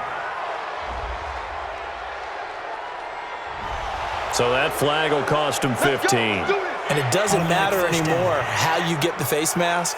Any part of it, that's going to be 15 yards. And now it's 1st and 10. A big mistake, especially when you factor in the personal foul yardage. Following the penalty, Montgomery. Montgomery hit, and the ball is loose. Counting down toward a minute to go in this football game. He's back to throw. Wow, that ball gets knocked free, but a teammate comes along and scoops it up. It's almost like baseball. Guys at bat, people are on base in scoring position. One guy doesn't get him home. The next guy comes through and picks him up. And avoids the turnover. Allen to throw.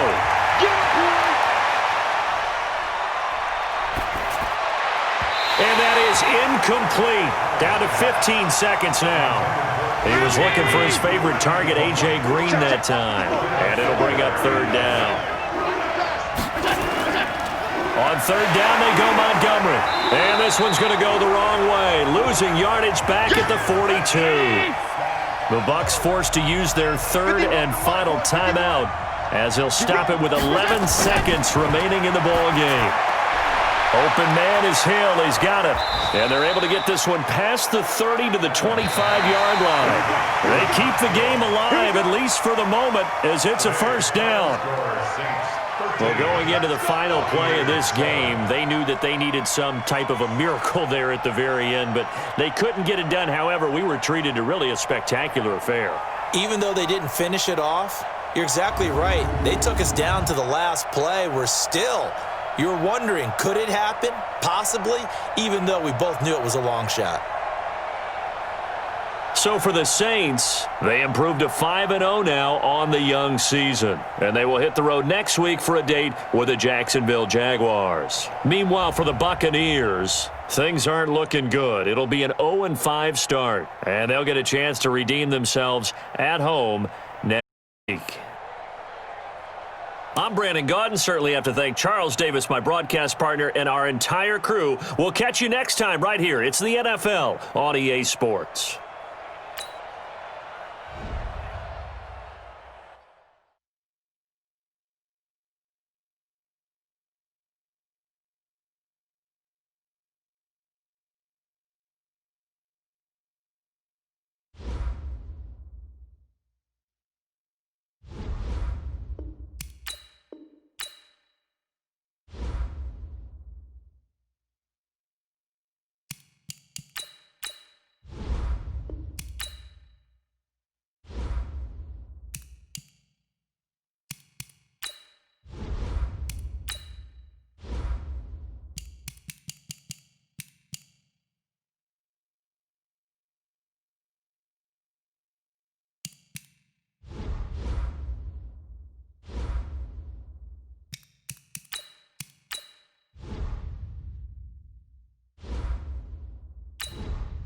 Select the team you want to join.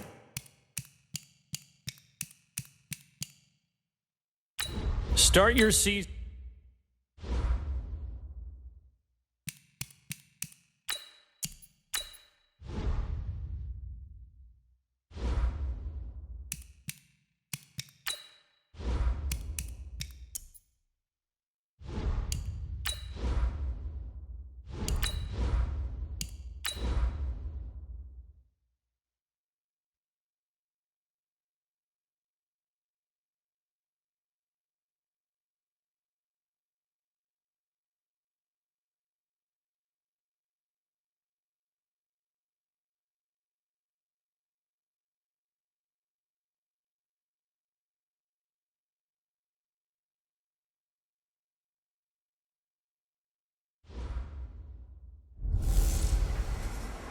Hey everybody, it's the coach.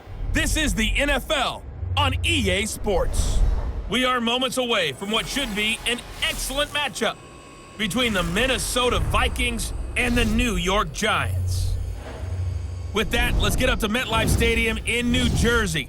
Standing by for the call, here are Brandon Godden and Charles Davis. All right, Coach, we welcome everybody to the Garden State. EA Sports coverage of the NFL finds us at MetLife Stadium in East Rutherford, New Jersey.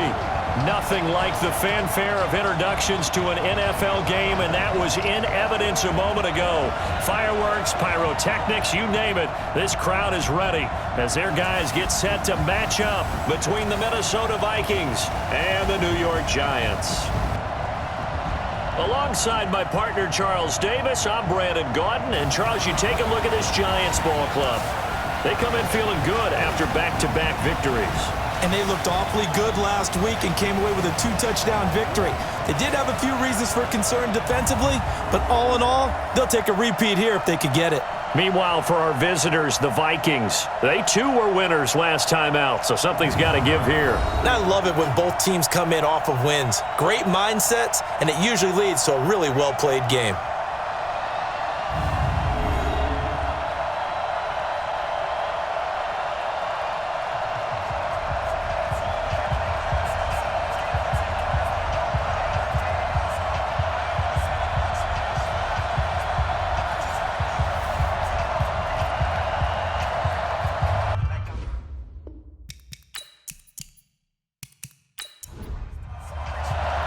The first quarter of the season already in the rearview mirror, and off we go in Week 5 on EA Sports. That's fielded in the end zone. And no run back here. This will be a touchback, and it comes out to the 25-yard line. So here are the Giants ready to start their initial drive of the game. They'll be led out by the first overall selection of the 2016 draft. From Cal, it's Jared Goff.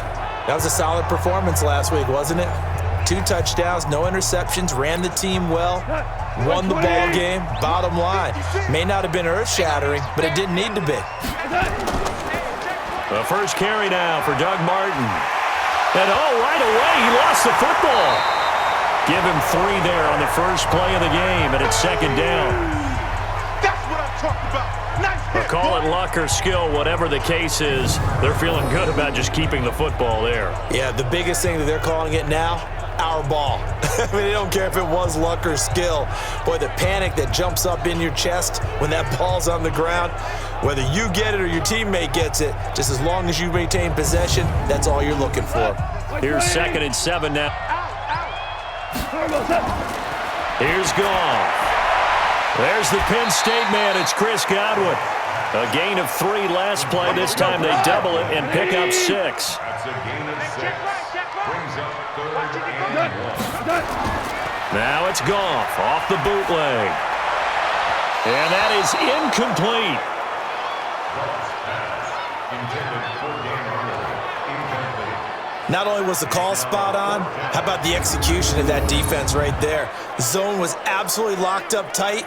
He was trying to force it in there on 3rd down. But if there's a time to force it, he felt like he needed to make a play, right? Yeah, exactly right. 3rd down, you got to try and find something. There's nothing available there for him. So on 4th down, on is the punter, Pat O'Donnell, to kick it away. Back deep is DeAnthony Thomas. A spin.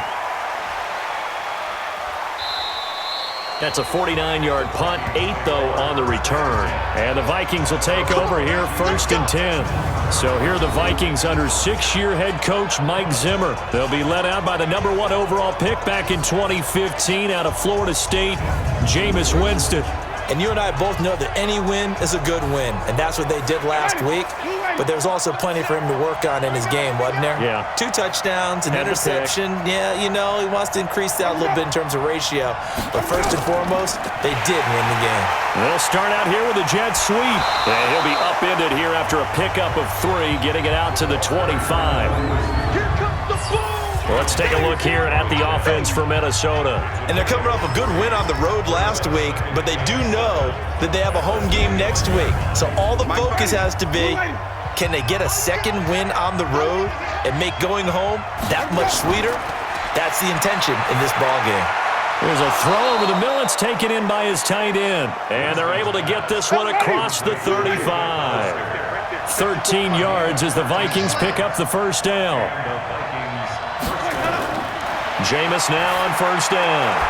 And the catch made here by Marquise Lee. And he gets this one to midfield before he's brought down. 12 yards there, first down Vikings. Jameis to throw it. And the coverage terrific there as that's knocked down and incomplete. Coverage that time by Bobby McCain. But look now at the starters for the Giants defensively. They played really well in the win last week over the Redskins. This defense has a lot to be proud of coming off of the game they played last week. When you only give up 14 points in a game, not only do you give your team a chance to win, you fully expect to win because you figure your offense is going to score more than that. After the incomplete pass, here now is 2nd and 10. And here's a throw that's taken in by the tight end Cook. And they're going to have another first down as the tackle's made at the Giants' 39. So from the 39 now, they'll come up on a 1st and 10. Here's Benny Snell Jr., the rookie from Kentucky. And he'll get 4 here down to the 35-yard line. Check 59. Mike is 59. Mike is 59. From the 35 on 2nd down. Winston caught here by Conley. That catch good for 5. It's 3rd down. Play number 7 coming on this drive. It's 3rd and inches. Now it's a bootleg with Winston. He's got his running back, Darius Geis. And he's able to pick up the first down here before he goes down at the 26. They're able to convert with a gain of 4. Nice job keeping that opening drive alive, and they're in plus territory, that part of the field where you really want to convert on 3rd down. They did. Big-time pickup for them, and now I think the aggressive play callers think to themselves, this part of the field, I take my shot at the end zone, because the closer you get to the end zone, the field gets condensed. Makes it a lot tougher to run those routes. You still got a chance to actually run past people right now.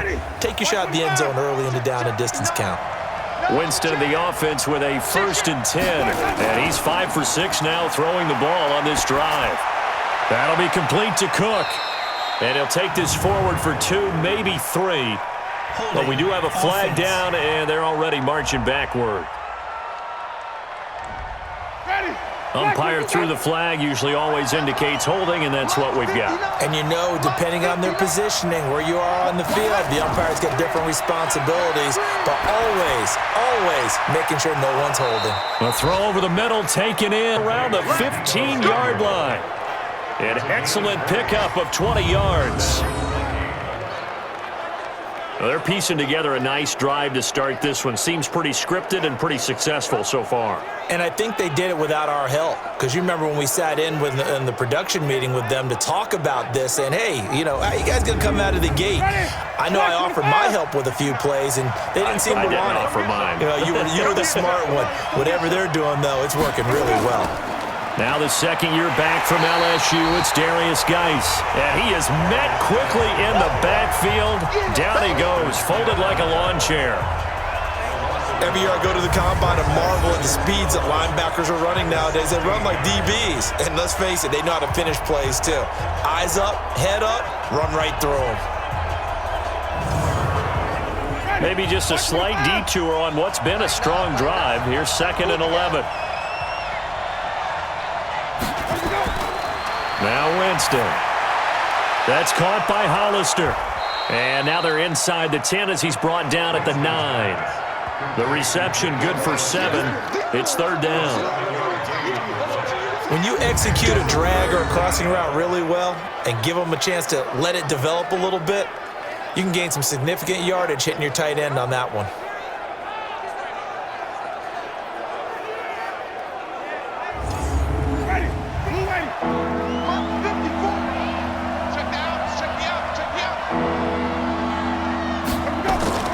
Winston from the gun on 3rd down. Wright's got it. And this effort won't be enough as they rally up to stop him a couple of yards short. 2 yards is all they'll get on the completion. It's 4th down.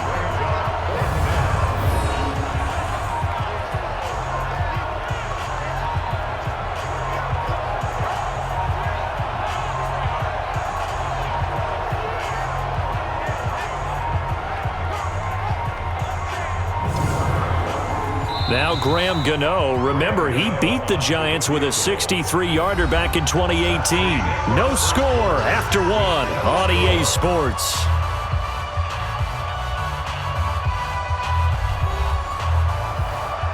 Graham Gano on for the field goal. A 24-yard attempt. And the 10-year vet knocks it through the goalpost. And the Vikings have a 3-0 lead. So they get 3, certainly hoping for 6 after a 13-play drive. So you console yourself on defense by saying you did your job, right? If they go 13 plays, you only give up a field. Nice job there. But here's the other part. 13 plays, you don't force any mistakes. You don't take the ball away. Maybe that's the way they should look at it. This is taken at the 3. And he'll get it up just past the 20, and his guys will go to work at the 21-yard line.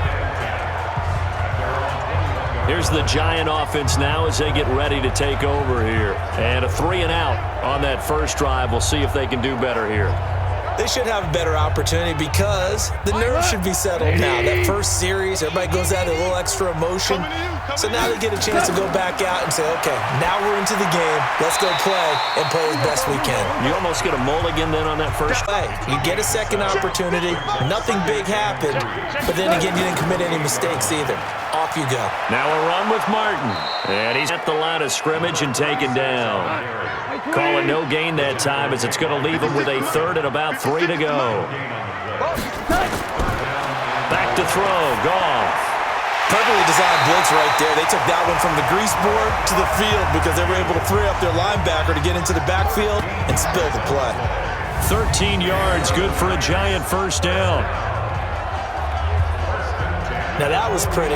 They executed that curl route versus zone coverage, and that changes things a little bit because against it's often a tight curl, tight, sharply run route. Against zone, you're just looking for that open spot, that dead area, so you may curl it a little bit wider just to get that place. And usually a tight window. He fired a bullet in there for the completion. And he is met in his tracks behind the line of scrimmage. Another example right there how this defense really is winning the entire game at the point of attack. Yeah, right there at the line of scrimmage because they are dominating it. It allows their interior guys to get upfield and spill into the backfield. So how are you going to combat that? You know, because they bring in your tight end, keep him in. Your running backs, they have to step. Offensive line has to block them first to give yourself a chance. On 2nd and 11 now. Goff. Open man is Galladay. Complete.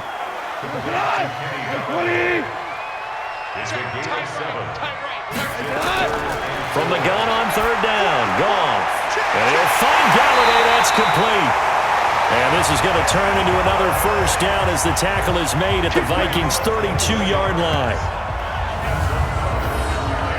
He's such a good route runner. Shows it there on 3rd down. Very proficient and a good pass. And you know what I've observed over the years? And the route runner you are, the more confidence your guy's going to have in you to go to you in important times because he can trust you being in the right spot, and they connected there and picked up a first down. Henderson now on 1st and 10.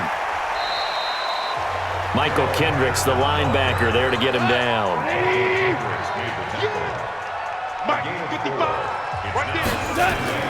Now a first carry for the backup, Isaiah Crowell.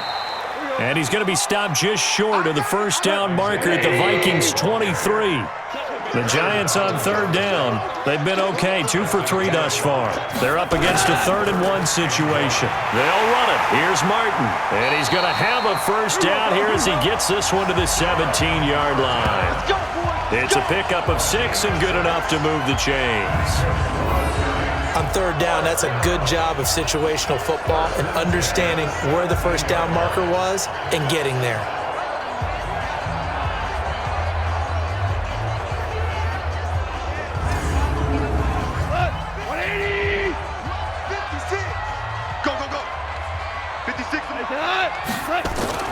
From the red zone now, Goff. He's got it to Matthews. And will take it on in for a Giant touchdown. Rashard Matthews, his 3rd touchdown now on the year. And the Giants have taken the lead. And on that one, able to catch it, also able to have the wherewithal to take it in for the score. And how about the phases of a successful catch and a completion of a play? Look the ball in, secure the catch, and then, of course, the run after the catch that ends up in the end zone.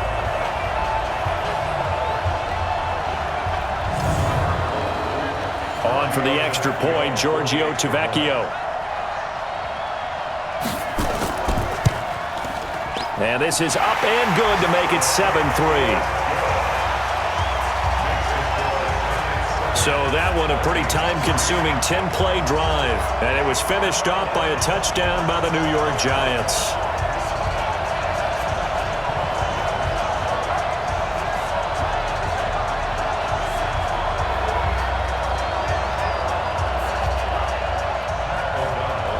Is the kickoff unit as they run up and send this one away.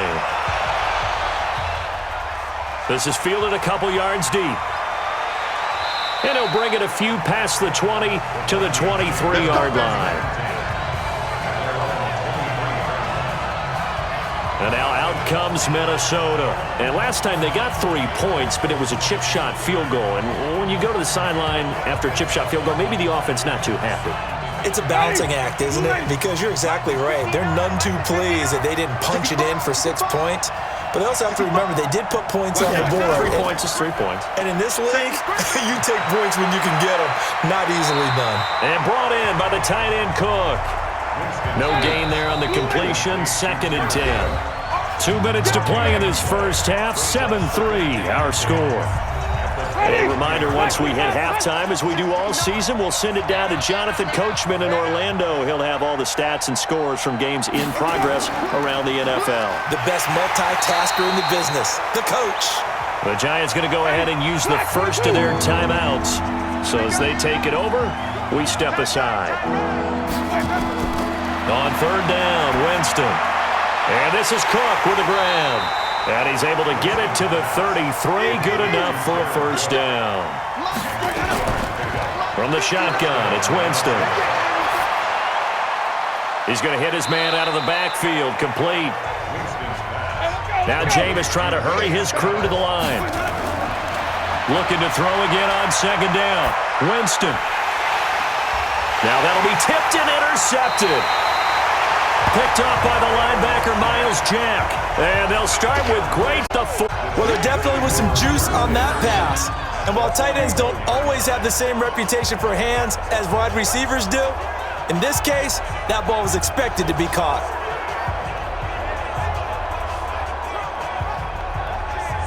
And New York set to take the field. Well, what do you think? You get the ball off the turnover near the middle of the field. You take a shot here in the first play? You know I'm big on that. I love when I have great field position after a turnover. I feel like I might have them a little bit off balance. I prefer to take a shot, but a lot of coaches will tell you, you only do it if you trust the guy who's got the football in his hands. Meaning, if it's not there, he won't force it downfield and maybe turn into an interception. He'll go to the check down, go to a second option, and go ahead and take the play that's in front of him. So 1st and 10 now from the 30. Out of the gun, Goff. Got his man, it's Eifert. And inside the 20 before he's brought down. It's a gain of 11 and a Giant first down. Now a first down throw. Goff goes underneath to Martin. And he'll get it down this time to the 17. Call it a 3-yard gain, and it'll bring up a 2nd down. The Giants going to burn their 3rd and final timeout as they stop it with 16 seconds to go in half number 1.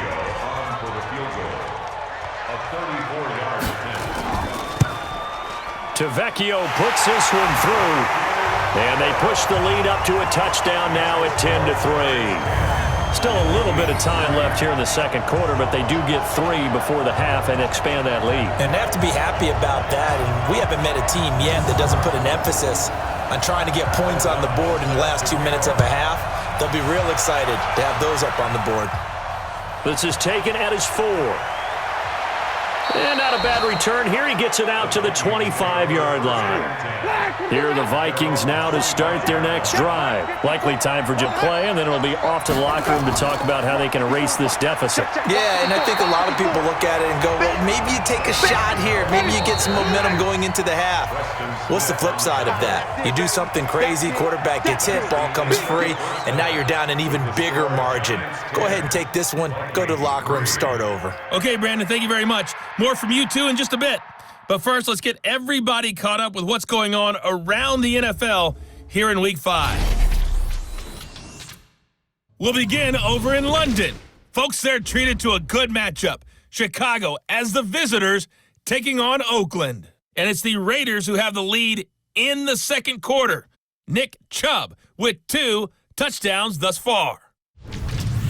From there, we head down to Tennessee to check on the Titans at home in Nashville. And you can see they trail the visiting Buffalo Bills in that ball game. Michael Thomas, a touchdown reception.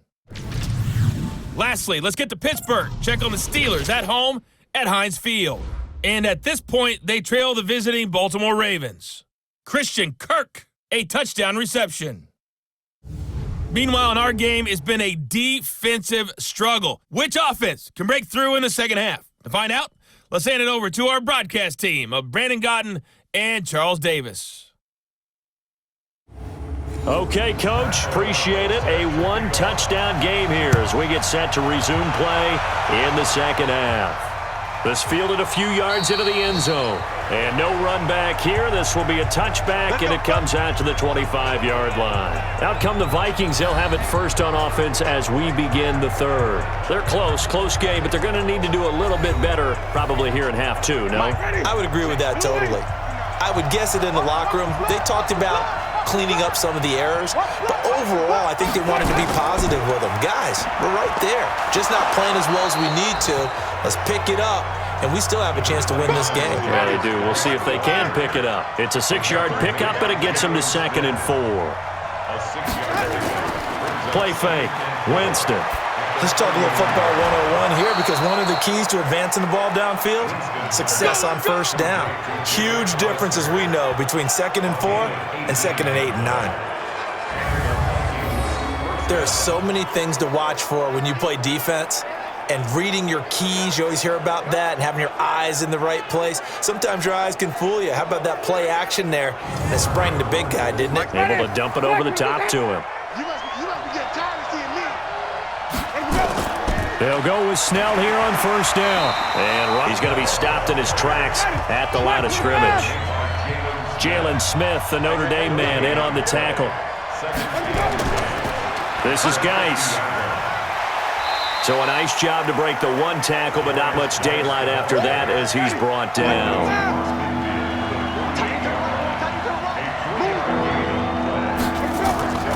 From the gun, Winston.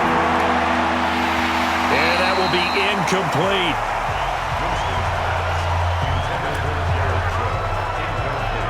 You hear the calls for a penalty, but I just don't think so. I think in this situation, the defender was making sure his guy couldn't hold on to the football. So I don't see anything that warranted a flag. No, I'm with you. There was contact, but I'm happy they kept that flag in the back pocket. Here's Britton Colquitt now, as he should be able to pin him back deep here with his first punt. And he was called on 3 times in the win last week as his first one here's away. And that'll hit in the end zone. Much too much leg there. That'll be a touchback. So now the Giants set to take over on offense. They've won 2 straight, and they lead this one as well as they come up on 1st and 10.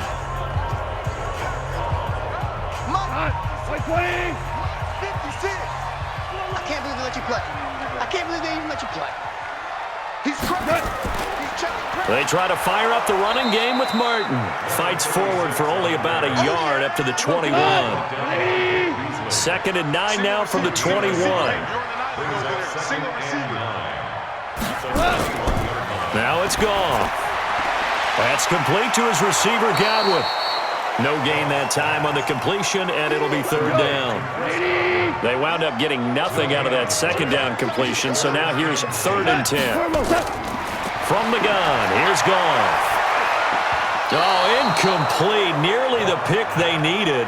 They would have loved one there, but at least it does get them to 4th down. That's really nice coverage there. I'm not sure he would have gotten to the first down marker anyway, but boy, oh boy, did they blanket him. Yeah, short throw, but he really didn't have many options. Had to force it in, well, he didn't have to, but he chose to force it in somewhere. Incomplete. Yeah, now it brings up 4th down. O'Donnell, he's on to punt as he gets this one away. A big boot that time. 57 yards the official distance. And possession will switch hands, 1st and 10. Now the Minnesota offense set to take over again.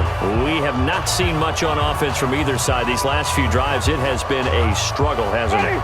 Totally, and you're thinking to yourself right now, if you're on offense trying to get things figured out, okay, we self-scout every week in our game plan.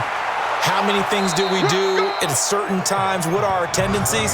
Time to go to some of those tendency breakers and try and create some offense. They always have those in their back pocket, don't they? You have to, and if you don't keep abreast of what you're doing, you lock into a rhythm and make it easy for the opposition. Looking for tendency breakers right now. A gain of 28 yards there and give them a 1st down.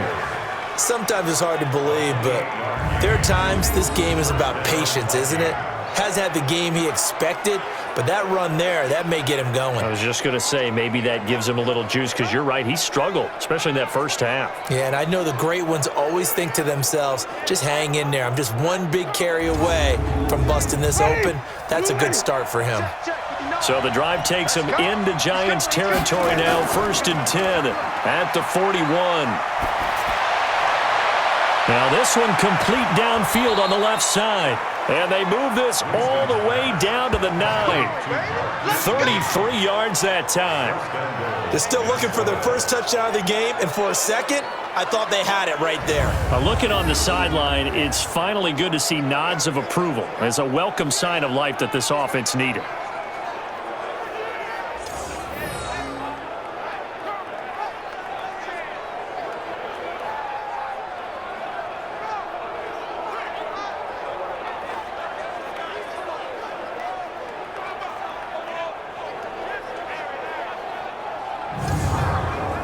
Two big plays in succession. Not sure this D knows what hit him, but now they got to get ready. It's 1st and goal. Working out of the gun, Winston. And it's caught in the end zone. Touchdown, Minnesota. Jared Cook, his 2nd touchdown on the season as they are an extra post football game. He was on point throwing the ball right there. He had the big play to get him down close, and then he delivers a touchdown pass on 1st and goal. And you mentioned the big play that got him down close. I think that big play left him reeling a little bit. They didn't recover from it. And you know they always talk about having to have a short memory on defense after a big play against you.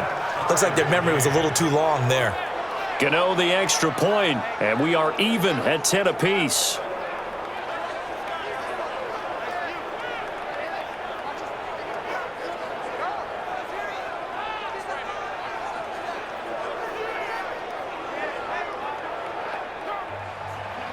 All level now at 10 apiece as the kick's away.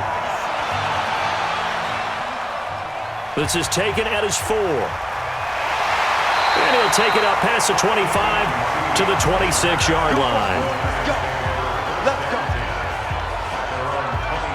And now out come the Giants.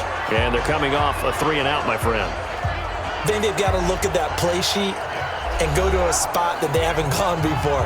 Time to shake things up a little bit to try and get this offense moving. Okay, so how do you do that? How do you shake things up? You look at what you've called before, realize it hasn't worked Go to so something well, else. and maybe try and find one of those special plays from one of your better players, and maybe try and hit something big and get things going in the excitement area. A good pickup there. 8 yards on the first down completion. But it appears that they read man defense and went to the out route, and what you have to do on that one is the receiver's got to make sure he works the defender towards the middle of the field to give himself space to cut to the outside and have that ball delivered with good timing, and they got it done. Facing a 2nd and 2 after that last catch, good for 8 yards. It's our time, guys. It's our time. Play action. It's gone. And this one taken in on the right sideline, but not in the field of play. They say it's incomplete. The throw led him a little too far. It brings up third down. We've seen good cover skills on display throughout this game, really from both teams. And there's another nice example there of them making it difficult to complete a pass. Just a 1-yard gain on the play, and that'll mean a call to the punt team as it's fourth down. I know they want to go for it here, and I know that their fans want them to go for it. But listen, I'm going to play head coach right here and look at the facts. Tie game. Plus, even if you get the first, you still got a half a field to go. I go ahead and punt the football myself. On is the punt team now as this one's sent away. And that one hits a little too close to the goal line, and it continues into the end zone for a touchback. And now out comes Minnesota. And for them, a touchdown their last go-around. Obviously, they'll be hoping to do that again. And when you start plotting for this drive, when you start thinking to yourself, okay, what are we going to do? You don't go away from what you did before because that worked, but you have to be prepared for wrinkles and counters because you know they'll make some adjustments. First down, Winston. And almost intercepted. It would have been his second pick of the game. Instead, it'll be second down.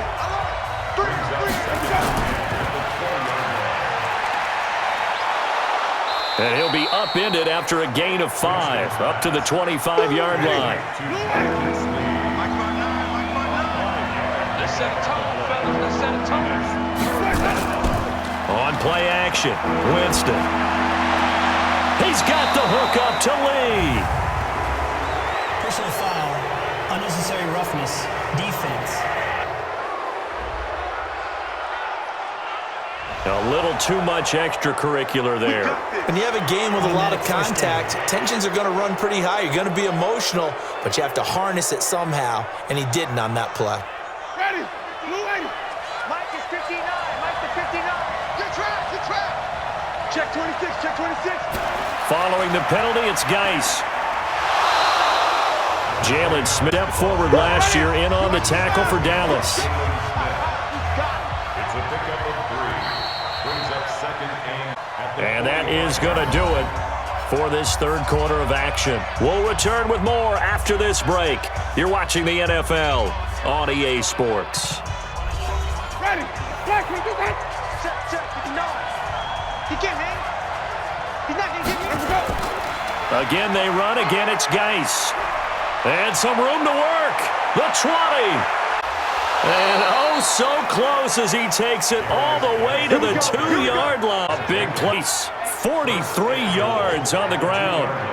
So all the way down close to the goal line. Good blocking up front. Helped to spring him. When this drive is over, he's got to get to the bench and sing Kumbaya with the offensive line, doesn't he? Big-time openings for him. Gets him all the way down to the 2-yard line. Let's see if they can pound it in. A field goal could get him the lead, but it might not be enough here as they come up on 1st and goal. On the ground, Geis, and he'll go backwards, losing yardage to the 5. A loss of a full 3 yards, and now it's second down. Collectively, great defense. It takes all 11, especially down here toward the goal line. The call comes in, and the call essentially says all 11 have to make a play here. You have to show toughness. We just saw it there. Geis alone in the backfield here, 2nd and goal. Now it's a bootleg with Winston. Oh, no, he lost the football.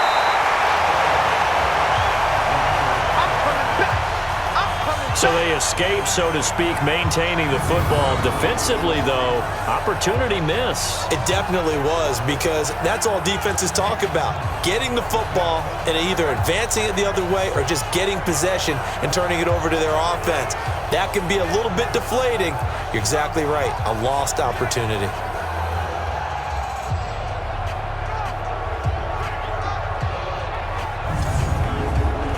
Couple of plays sent them the wrong way, and now they face a 3rd and 14. To throw is Winston. That's going to be caught at the 10-yard line. And he'll get it here to the 10-yard line. A 4-yard pickup, not enough. 4th down. All right, field goal gets you the lead here. I mean, but I might want to just go ahead and go for something big. Oh, come on, you got to kick it. I mean, you got to be glad I'm not the head coach here, right? The whole team would want to revolt at this point.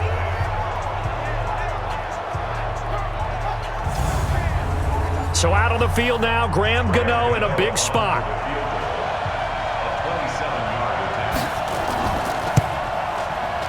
And Gano's kick is right through. And they will take the lead at 13-10. So the drive here ends with a field goal. It does give them the lead, but this one's still certainly a long ways from over. It definitely puts a lot of pressure on your defense to hold the lead, right? They're happy to have it and happy to be out there trying to do so. But I know as a former player, in the back of their mind, they're thinking, why don't you score the touchdown and seal this thing? And this will be a touchback as that sails over the end line. The Giants offense now, they get ready to head back on the field and hoping to do better than they did their last possession when they punted the football. Appeal to the vanity of your offensive line. Tell them that they control your fate.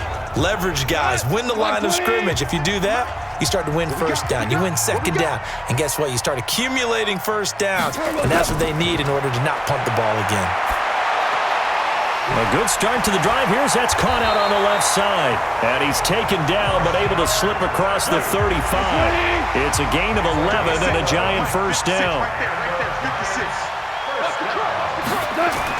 On first down, gone. Looking for Godwin, and he's got him complete. 25 yards that time. Come on now, let's go.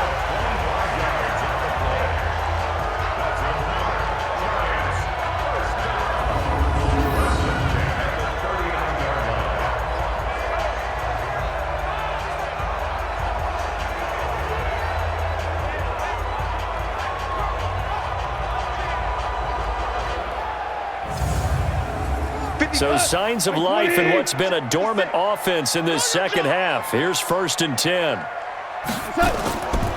shotgun snap for Goff. He finds Matthews.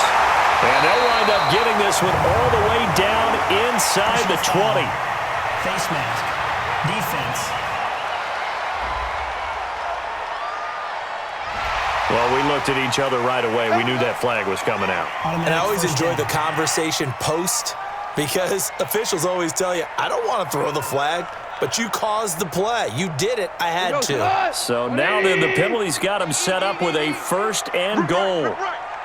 Six guys. Check six. Following the penalty, Martin. And he will maneuver his way down to about the 7. It brings up 2nd and goal. The line of scrimmage, the 7 now on 2nd and goal. Gone. And down he goes. Pressure gets him back at the 14. The Clemson Tiger, Vic Beasley, reaches home that time. 2nd goal, last thing you need to do is get pushed backwards to take a sack. But he couldn't find anywhere to go with the football. Had to eat it and ended up on the ground.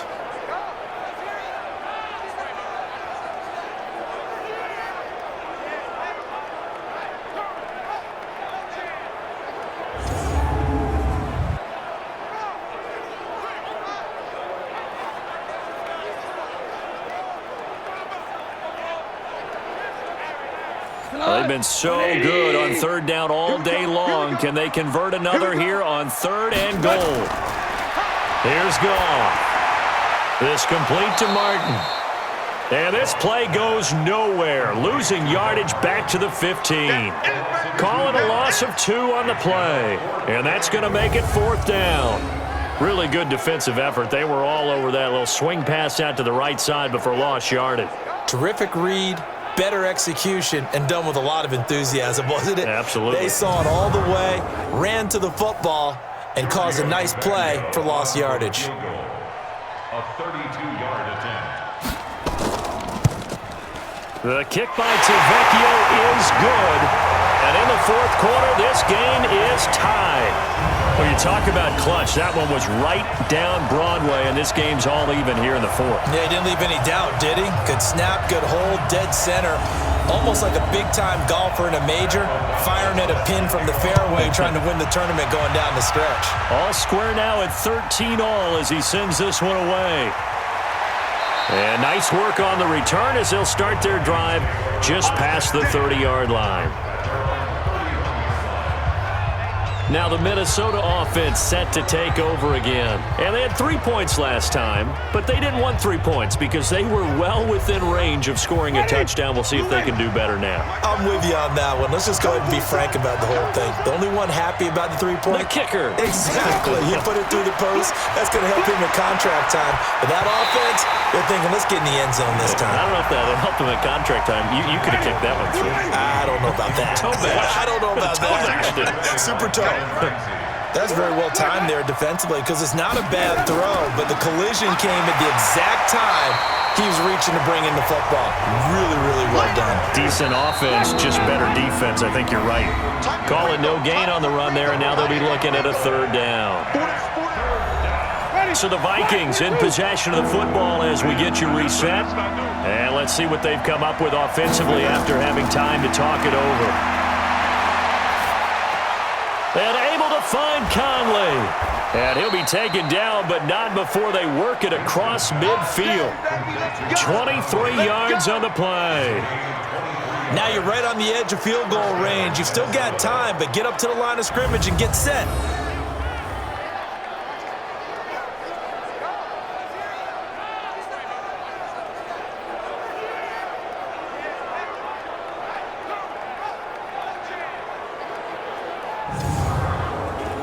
Some good games going on in the early window.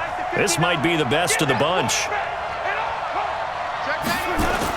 On 1st down, this is Geis.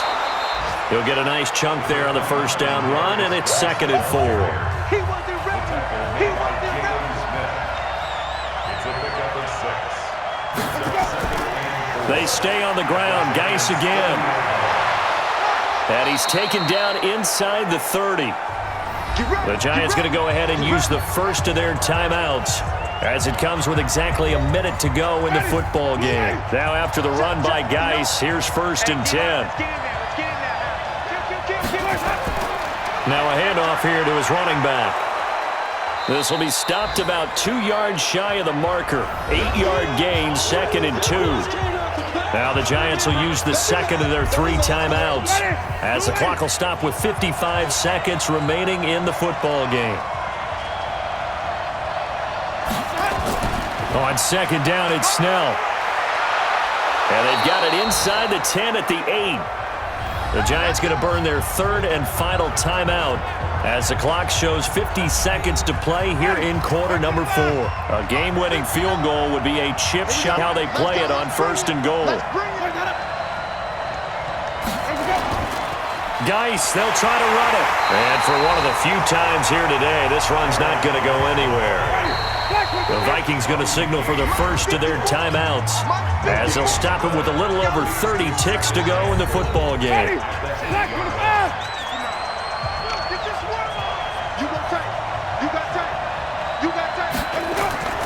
Again, Geis trying to find a lane, but instead he'll get back to the line of scrimmage and no more.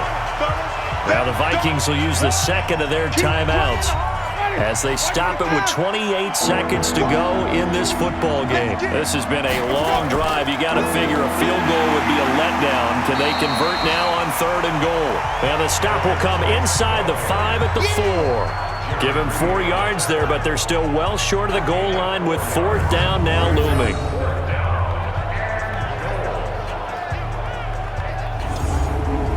So the field goal unit is on the field as this is a big spot right here.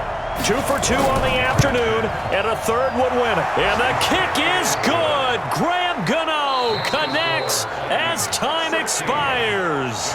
And with that, they will move out in front by 3. Well, a little drama there at the end, but really this thing was already decided. The late points get scored, and then it ends on the kickoff. And I'm right there with you, partner. At the end of the game, they knew what they had to do. Just make sure you don't cough up the football at the end. Just take care of it, and victory was theirs, and that's exactly what they did. So for Minnesota, they move back over 500 at 3-2 now on the year. And they will head back home next week. Meanwhile, for the Giants, they drop below 500 to 2-3 with a loss. And they'll look to get back in the winning column next week as they head to Foxborough to face off against the New England Patriots.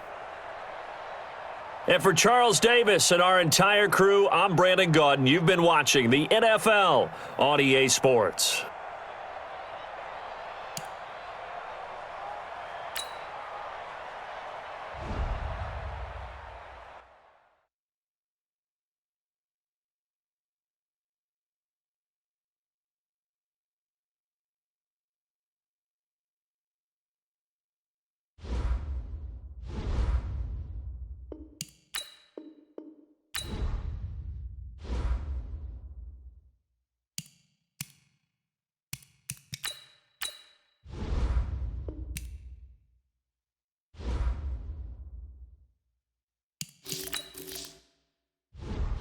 Select the team you want to join. Start your season.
Hey everybody, it's the coach. You're tuned in to Sunday Night Football on EA Sports.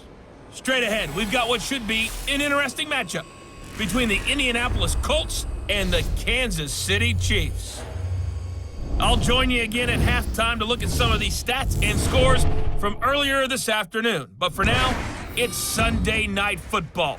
And on the call, as always, Brandon Gaudin and Charles Davis. Coach, it is a beautiful night for football here in the Midwest as we are at Arrowhead Stadium in Kansas City, Missouri.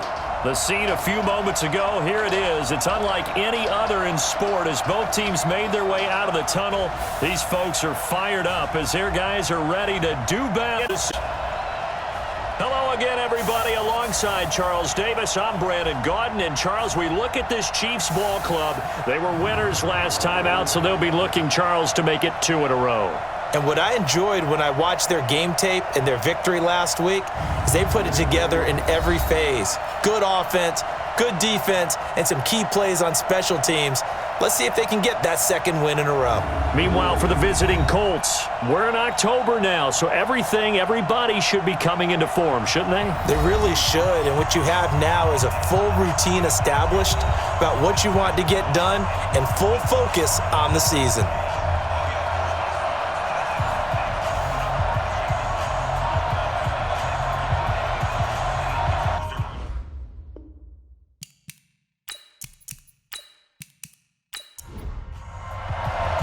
The first quarter of the season already in the rearview mirror and off week 5 on EA Sports. This is fielded at the goal line.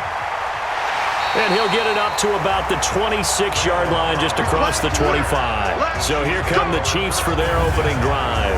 They'll be led out by a man who's now in his 11th season in the league, Matthew Stafford at 31 years of age. That was a solid performance last week, wasn't it? 2 touchdowns, no interceptions, ran the team well. Won the ball game, bottom line. May not have been earth-shattering, but it didn't need to be. Now a first-time Pro Bowler from a year ago, Lamar Miller. 5 yards on the game's first play, second down.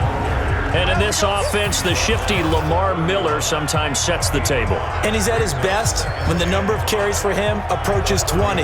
Wears down defenses with his speed. The first down run got 5. Here's 2nd and 5.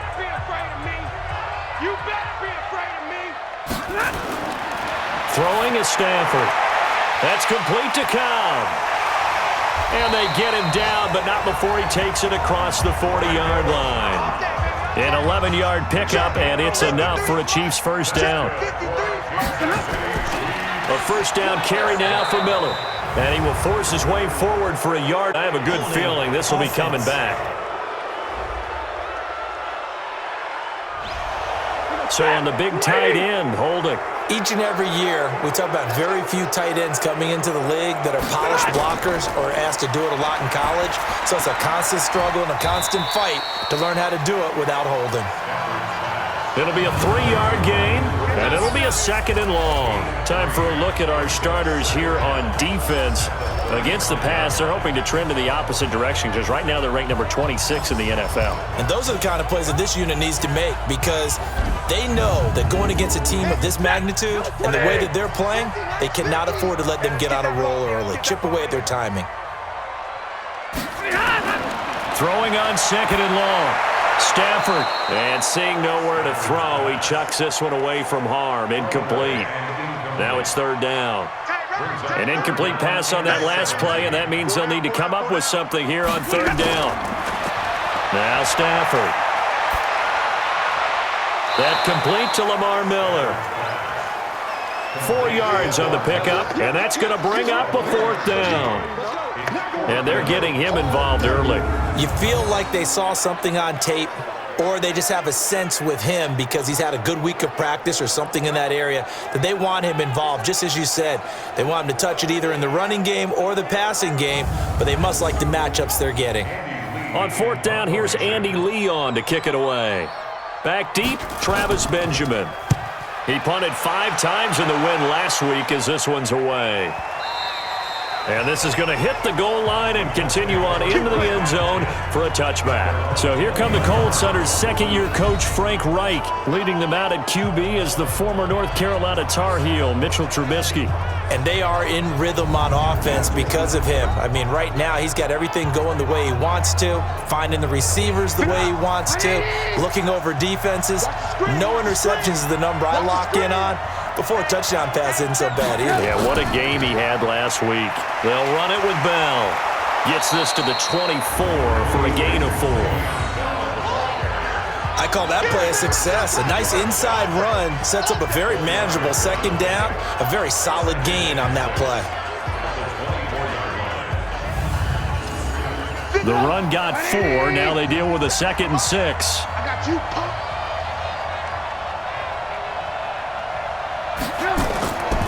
Now it's Trubisky. Completes it to the tight end, Kittle. 4 yards on the completion, and it sets up a 3rd down. And these are the guys we're about to see down on the moment. Joe Staley, the left tackle, one of the most respected players in the league, as well as one of the most talented. Let's go. 3rd and 2. Now Trubisky. A pass for Sutton is intercepted. Picked off near the 42.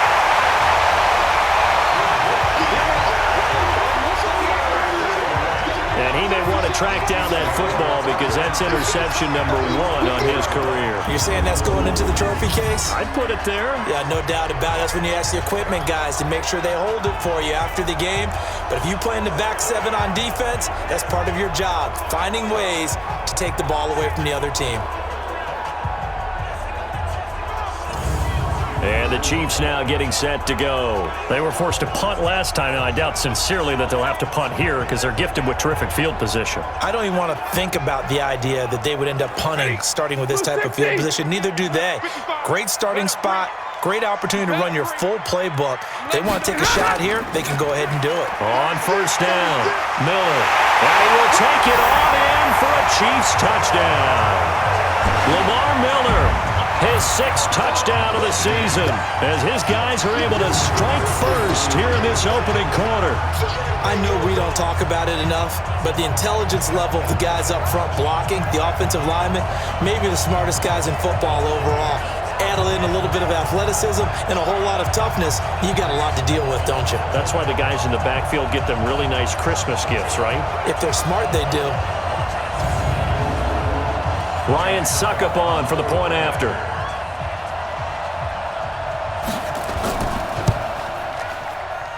And his kick is good to make it 7-0 KC. Well, they got the ball in great field position. One play later, boom, end zone.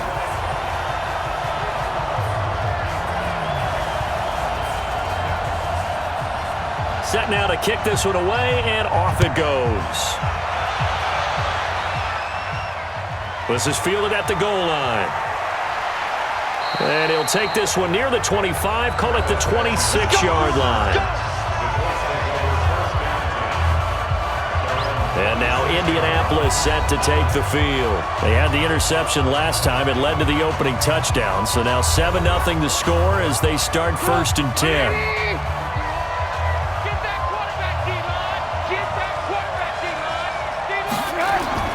Trying to shake off the interception. He'll look to throw. Man open. He's got it complete to Cortland Sutton. Give the Colts 13 yards and a first down.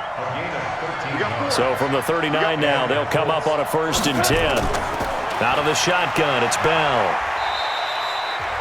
A gain of 3, 2nd down. Time to check the defensive starters here for Kansas City. They were terrific a week ago in the win over the Lions. Have to admit, I was extremely impressed by what I saw. They ended up getting 4 sacks in the game, stayed in the face of the quarterback the entire time, made it difficult for him to step up and find receivers downfield. And that's what they told us this week, that pressure on the QB is key. On 2nd down now, it's Bell. 2 yards the gain there, and now they're left with a 3rd and about 4 for a first.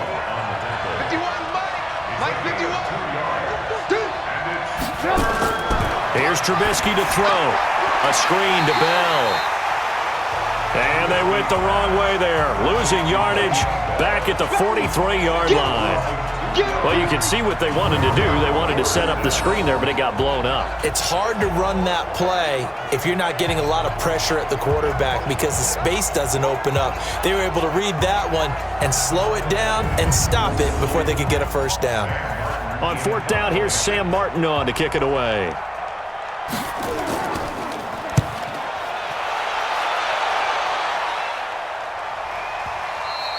And a bit of a mistake there. This is well into the end zone for a touchback.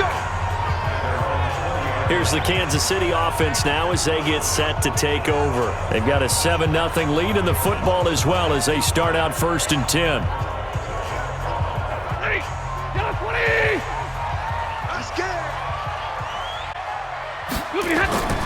On 1st down, it's Stafford. It's caught. Smith. And he is brought down at the 22 after a gain of 2, and it brings up 2nd down. From the 22, here's 2nd and 8. Now it's Stafford. And his throw's going to be incomplete. Just a little beyond the reach there of his receiver. That's probably one he wishes he had back.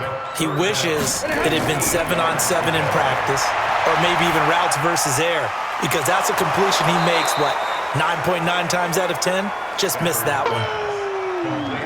That's what I'm talking about.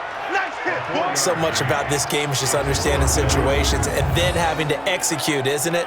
Guard the first down sticks. Don't let them get there. And they rallied and made the tackle.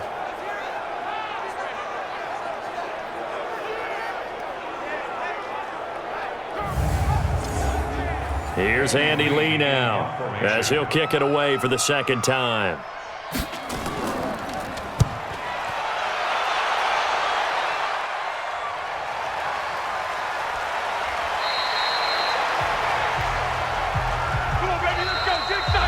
After one, 7-0 on EA Sports.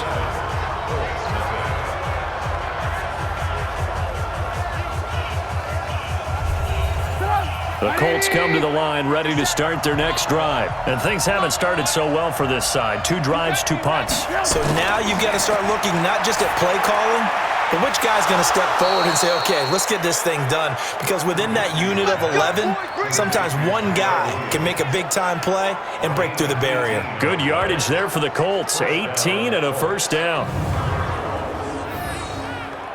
Fired that one in there, able to make connection on a nice in route. With those faster passes when they're going that fast, any hesitation as a quarterback that the deflection, if you miss, might be bigger and lead to an interception? Yeah, and the deflection works both ways. Maybe a defender gets a hand in the way and it pops in the air, and sometimes you throw it so hard your receiver can't handle it, and he pops it up in the air for the defenders to grab as well. But a moot point there as they were able to connect. He's got it to Williams. Indianapolis moving the chains there on a gain of 12. This offense finding its legs now. Here's another 1st and 10. From the shotgun, it's a give to Bell. And able to break one tackle, but then quickly brought down. Defensively, a solid response after giving up back-to-back first downs. 2 yards on the pickup. Throwing on 2nd and 8. Trubisky. This is Bell on the dump off. And he'll get it inside the 40 to the 39. It'll be a gain of 4. And that'll bring up a 3rd down. From the gun on 3rd down, it's Trubisky. He completes this to Sutton. And he's going to be taken down here still a couple yards short of the first. 2 yards is all they'll get on the completion. It's 4th down. One of the money routes for any offense, the drag route. So tough to defend because the receiver can stop at any point and make himself available to the quarterback and get a completion. But I love the communication we saw there. All the defenders pointing out the receiver, where he was going, and then they're able to rally to the ball after the catch and stop him short of a 1st down. And he's going to miss this one. That is no good. Well outside the left upright. And this score will stay right where it is. So an empty possession there. What do you think went wrong, Charles? Well, it looked like maybe the plant leg might have given way just a little. And when that happens, guys have a tendency to pull through the ball to compensate. And in doing so, sent this one off target. So here are the Chiefs to take over. Last week, good result. They were able to beat the Detroit Lions, and now they are on the good side of the scoreboard right now as well. So after the missed long field goal attempt, this offense set up nicely at the 44-yard line. They'll start out on the ground. It's Lamar Miller. And he's going to take this one across midfield and into Colts territory. 7 yards on the pickup there, and it'll leave him with a 2nd and 3. On 2nd down, here's Miller. Looking for a cutback lane, but nothing there as he's met at the line of scrimmage. Call it no gain that time as it's going to leave him with a 3rd and about 3 to go.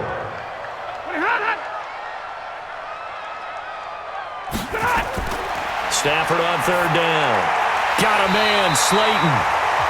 And he will have a 1st down here at about the 40. His first catch, good for 9 and a 1st down. Did you see that route the way that I did? I thought he was trying to get deep. Yeah, that wasn't the first option. No, it came off of that guy, the deep guy, and came underneath on the drag, completed it very well. 250!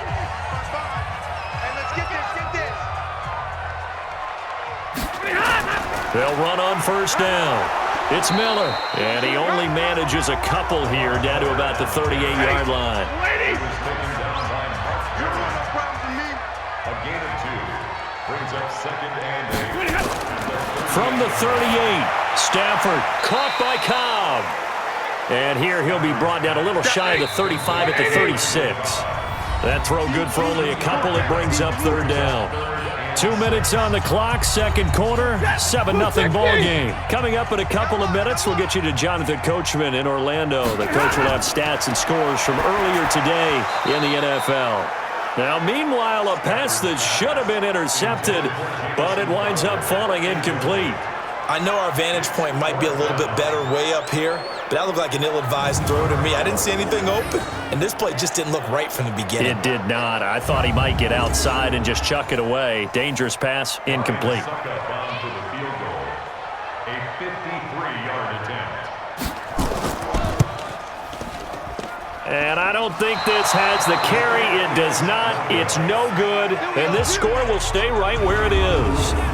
NFL kickers nowadays, they make things look so easy because normally from this range, about 2 out of 3. And this is not an easy kick. Yeah, 20 years ago, you get where he was in that 50 range, maybe a little over, and it's a big kick, but now we just, if they leave it short, you're like, whoa, what happened? And that's what we have here. Yeah, you're right. 20 years ago, we were saying run some more plays and get closer. Now we think they're definitely within range, and you're exactly right. When it comes up short, there has to be something that went wrong because they have plenty of leg. Looking to throw, Trubisky on first down, and nearly picked off. Surprising to see a defender of his caliber let it get away, but it does get away and it's second down. It's been my observation there's been a nice variety of play calling defensively. You and I often talk about an offense's ability to keep a defense off balance with what they're doing. I think the converse has been true in this game. I think you're right. They seem to have gone off tendency quite a bit, but only the second quarter, a lot of time to change things. For an offense that has not found the end zone yet, that's a big play.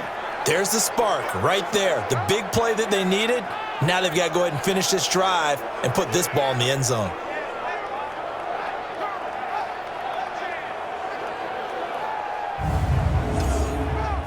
So the big play means just like that, they'll operate from the red zone now on first down. Out of the gun, Trubisky. Caught here by Bell. They'll give him a yard on the play, and that'll make this a second down. They only got a yard out of that last completion, and that makes this 2nd and 9. Now Trubisky to throw. And he's got his target. It's caught for a Colts touchdown. Tyrell Williams, his 2nd touchdown on the season, as they are now on the board here in the first half. And if you blinked, you probably missed that touchdown drive. It happened in a hurry. I was just putting mustard on my hot dog, and all of a sudden he's in the end zone. I've got to do a better job of paying attention with this quick strike offense. I thought you were going to tell your wife about the hot dogs in the booth thing. I just did, didn't I? Yeah, you did. You did. Now Matt Bryant on for the point after. It's good, and we're all tied at 7 apiece. A drive there of just 4 plays. And the result for the Colts is a touchdown.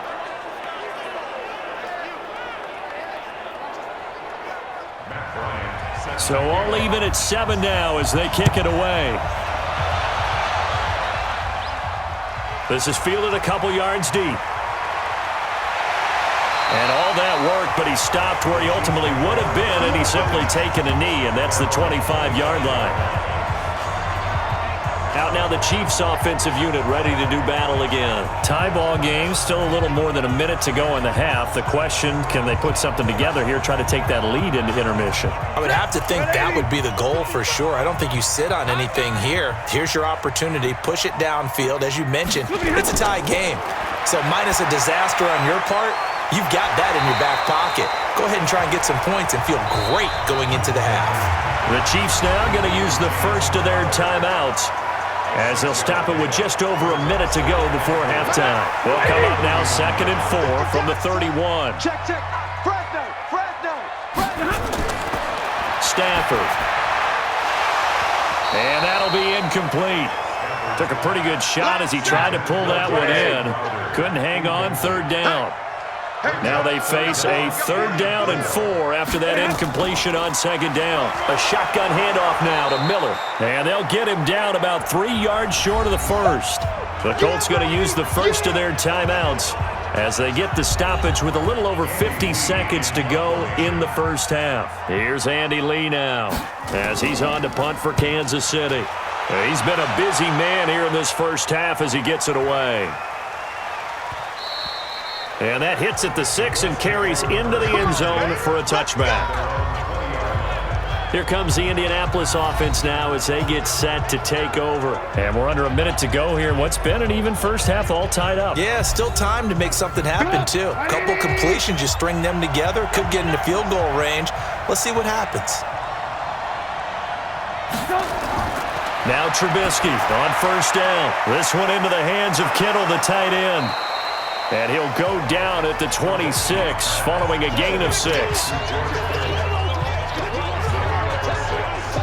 Brandon, perfect defense in this situation would have meant that there was an incompletion and would have picked it off. Okay, so they gave up the completion. But I really enjoyed watching how the defense stayed in sync, stayed in great communication, and as he dragged across each zone, you see him pointing, communicating. There he is, and they passed him off to each defender. Ended up making a nice play, even though it was complete. 6 yards was the pickup on the last completion, so here's 2nd and 4.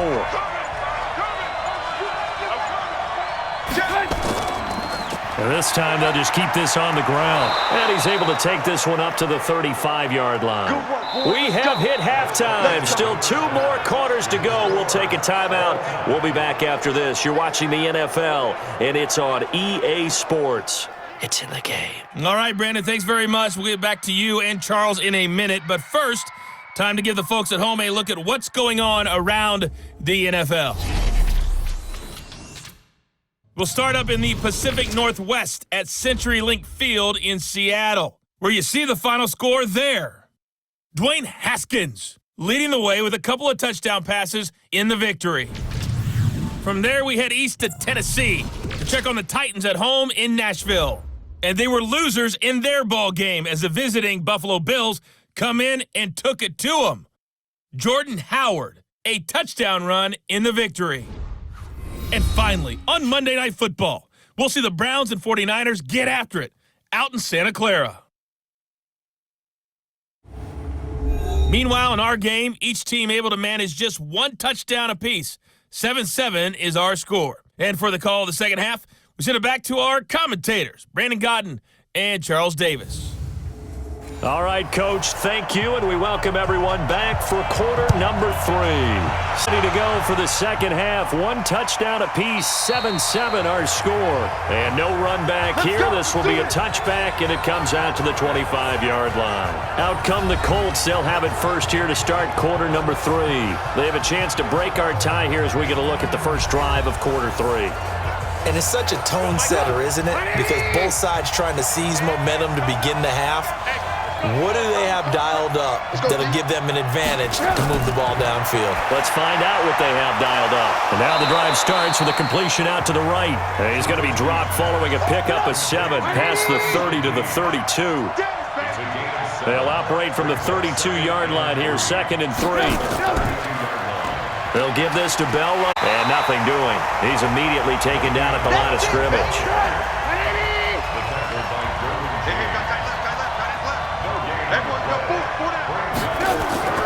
Here's Trubisky. Now they go screen. It's complete. And he's going to have the first down at about the 38. A nice first down pickup on a gain of 6.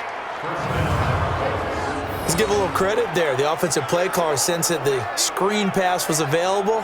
Whenever you're getting a lot of heavy pressure towards your quarterback, that's when you're thinking about running the screen and using that pressure against the defense. And it worked very well there. Trubisky now 13 of 15 passing. That's good for 87%. It's 1st and 10. Now Bell. And he'll be taken down, but not before he works it past the 50. Give the Colts 13 yards and a first down. I know every time we watch Le'Veon Bell play, we think about him making people miss the hesitation move.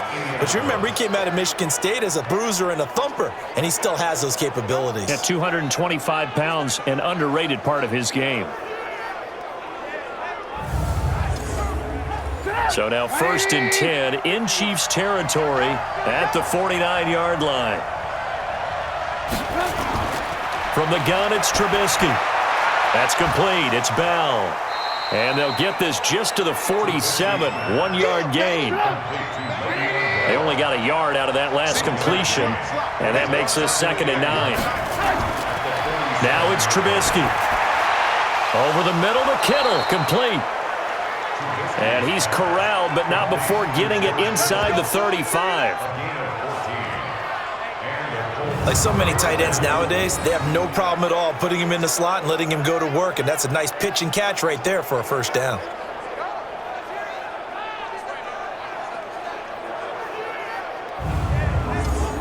Trubisky will come up here 1st and 10, and he's 4 for 4 now, throwing the ball to start the drive.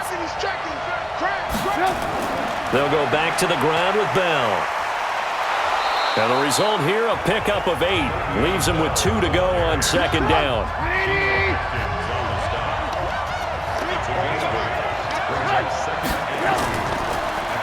On second down, it's Brown. And he'll take it down here just shy of the 15 at the 16-yard line. But we always talk about good down and distance, allowing offenses to expand their playbook. Well, 2nd and 2, that means your playbook's wide open. You can run just about anything. But a lot of times, the play caller, he just looks down at his sheet, sees the short yardage runs, and goes to one of those. From the red zone now, here's Trubisky on first down. And he's going to have the hook up to Sutton. He's down inside the 10 to the 8. And it comes on a gain of 8. A good pickup there. 8 yards on the first down completion. Bell.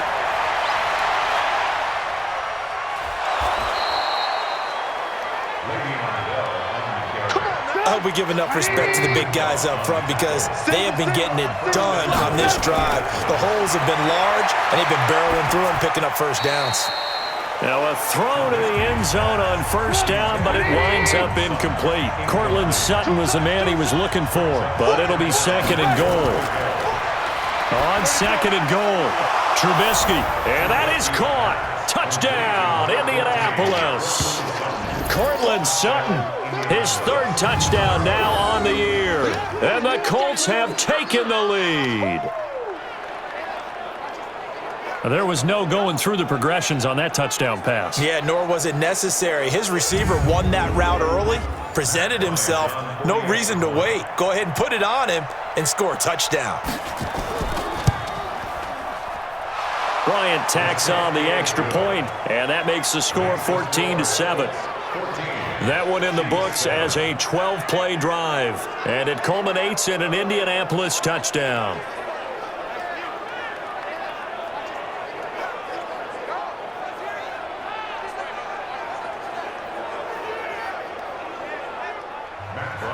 And after the touchdown, here's Bryant now to kick it away. Fielded about a yard deep. And with a marker down, he's up just past the 25-yard line, but I think they're going to be going backwards. Let's check the call. And this is going to put them back with not great field position. So they really got zero benefit at all, right? Sometimes you can absorb a penalty when you get a big return, then the penalty brings it back, but you still have great field position. As you pointed out, not in this case. Desmond Trufant there making the tackle. Let's go, Mike 50, Mike 50. On 2nd and 9, Stafford, he's going to launch this thing way downfield. And that's going to be incomplete. Good effort there trying to take a shot, but it's 3rd down. After an incomplete pass on 2nd down, that'll leave him trying to convert on 3rd and 9. And the pressure gets to him and brings him down. Stafford is sacked. Chalk that up as their first sack in this game, and they tallied 4 a week ago. And probably not as much exultation in that sack as what took us so long. Because when you get 4 the previous week, you're counting on continuing that momentum. They didn't get that done in the first half of the game. Let's see now if they start to bring even more exotic pressure towards the quarterback. Here's Andy Lee now as the drive goes backwards, so he's on to punt it away.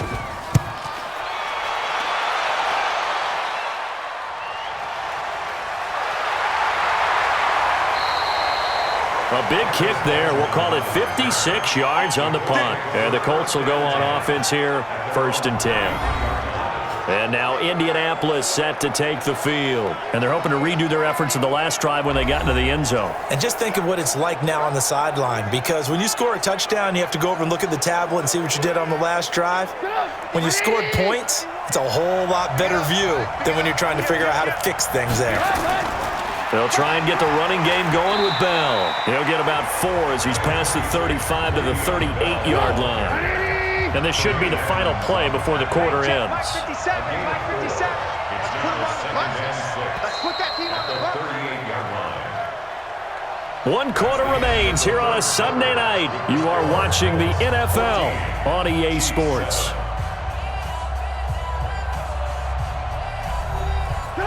Ready?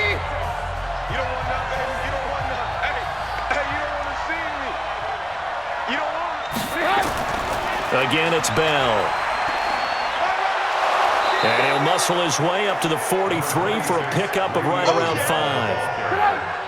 The Colts on third down. They've only converted once in 4 tries. They need just a yard here. It's 3rd and 1. And the play goes nowhere. Losing yardage back near the 40 at the 39. He loses 4, and it brings up 4th. You hate to surrender the football when you're nursing a slim lead, but they're going to have to punt it away. Trust that defense. It's the right play at this stage of the game as well. You don't need to press it here because you do have that little bit of a cushion, and you count on your D to make it stand up. Here's Sam Martin now as he'll punt it away for the 2nd time.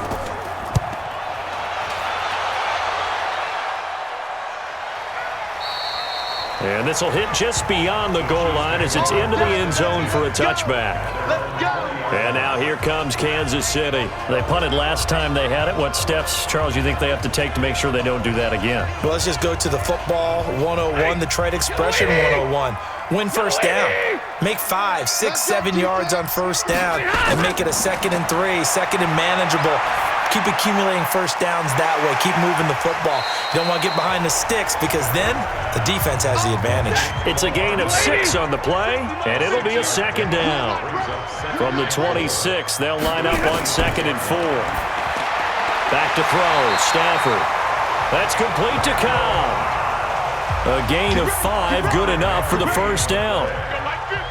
Stafford now hitting on 2/3 of his passes, 10 for 15 so far, 1st and 10.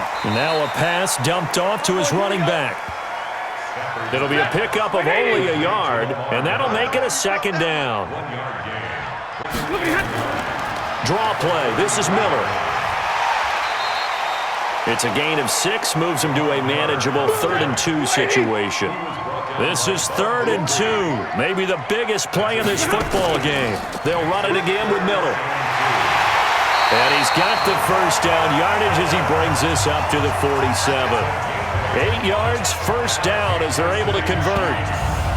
There are a lot of different formulas to winning football, but one constant over the years, winning on 3rd down. That pickup there was big because they had struggled throughout this one.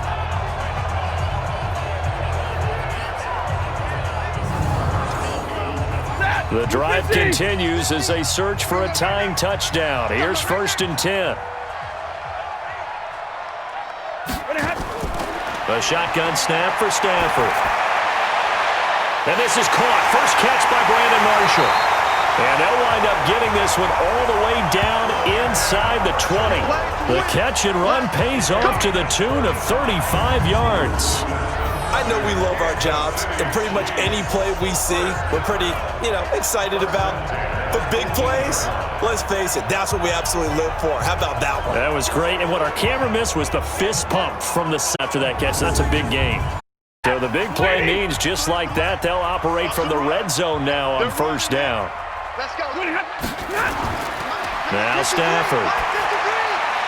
Caught here by Griffin. And they've got it inside the 10 at the 8.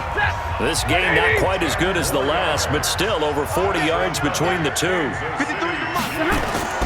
Now a play fake here on first down. And that is caught. Touchdown, Kansas City. Darius Slayton with his first career NFL touchdown as they can now even this game here in the 4th quarter with the extra point. So that's the rookie's first trip to the end zone, and I think it's safe to say one he'll always remember. Oh, without a doubt. That one is going to be imprinted forever. And nowadays, we're seeing rookies make a greater impact at that position at receiver than ever before. I think mainly because of the sheer volume of footballs that they catch in college. A very important extra point there, up and good, and we are tied here in the 4th quarter.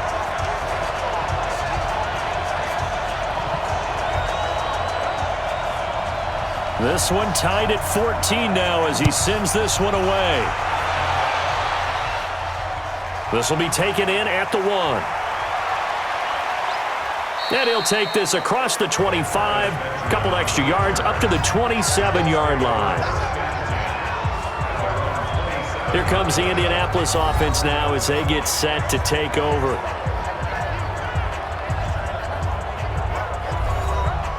Well, we had a number of good games in the afternoon sessions, but this Sunday nighter might top them all. We come up here on 1st and 10. Now Trubisky. And his throw here's incomplete.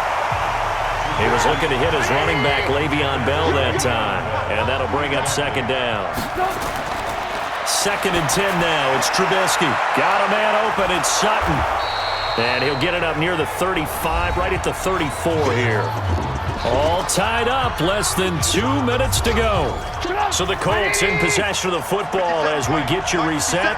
And they're facing a big 3rd down now in this tie ball game.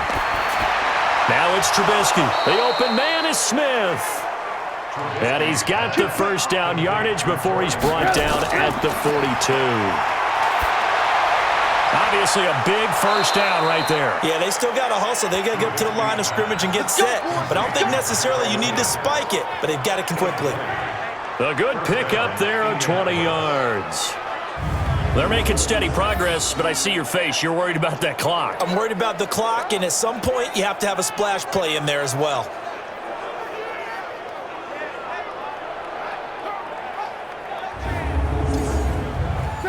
Line of scrimmage, the 37 on 1st and 10. Here's Bell. The Chiefs will use the first of their timeouts as they get the stoppage with just over a minute to go in the game.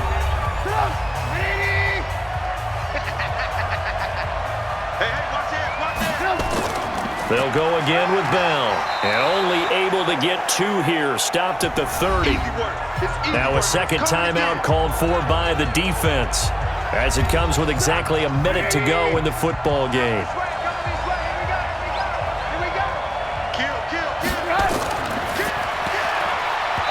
And this is going to be incomplete. So now it's 4th down and short, and whenever they do run or pass it, they've got to pick up the first here. Yeah, and you mentioned running it. That is still an option, but as you also said, they've got to do it quickly and get back to the line of scrimmage.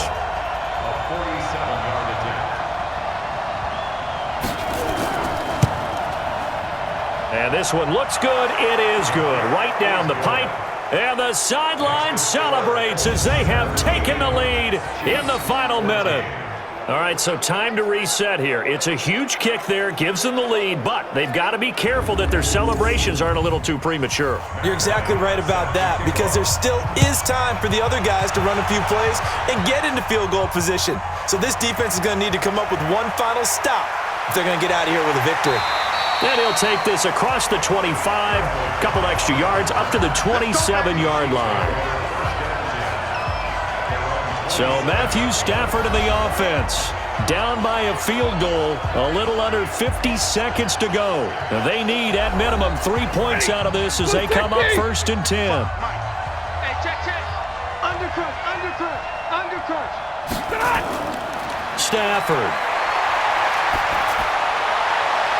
That's complete to Slayton. Great way to start the drive. 20 big ones and a 1st down. Let's go. That's what they need right now. Get the 1st down, get out of bounds, stop the clock. Just playing smart football, understanding the situation, making the plays necessary, and making sure that clock stops at every opportunity.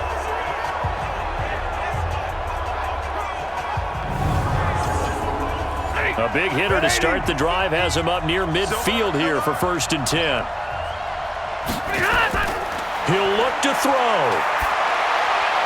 Catch made by Slayton. A good pickup there. 8 yards on the 1st down completion. He's back to throw. Caught by Cobb. And here he'll be brought down a little shy of the 35 at the 36. And a timeout coming in. This will be their final one with 10 seconds remaining. So here we go. Maybe the biggest kick of the game forthcoming. Now a final chance to stop it here as a timeout comes in with 10 seconds left in the game. So now one of the biggest kicks of the night is forthcoming. This to potentially send us to overtime.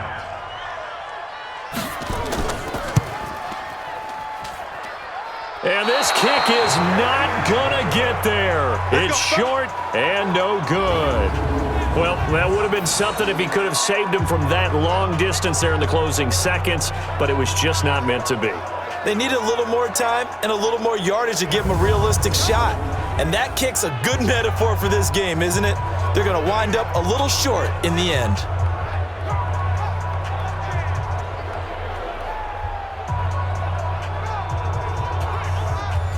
The Colts come to the line ready to start their next drive. And they've got this one in hand. No timeouts remaining defensively, so this one should just be one kneel and then handshakes.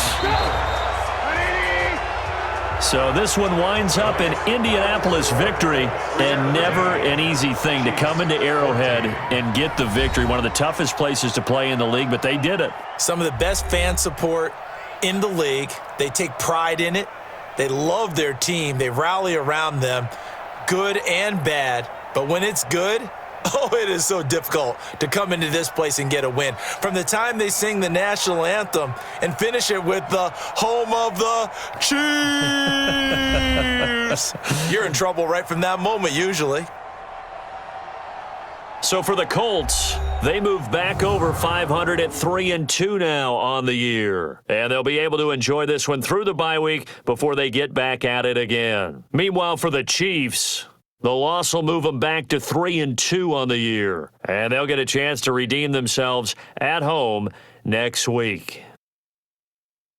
So that'll do it for us. For my partner, Charles Davis, and all the hard-working men and women on our crew, I'm Brandon Gaudin. You've been watching the NFL right here on EA Sports. With that, we say good night from Kansas City.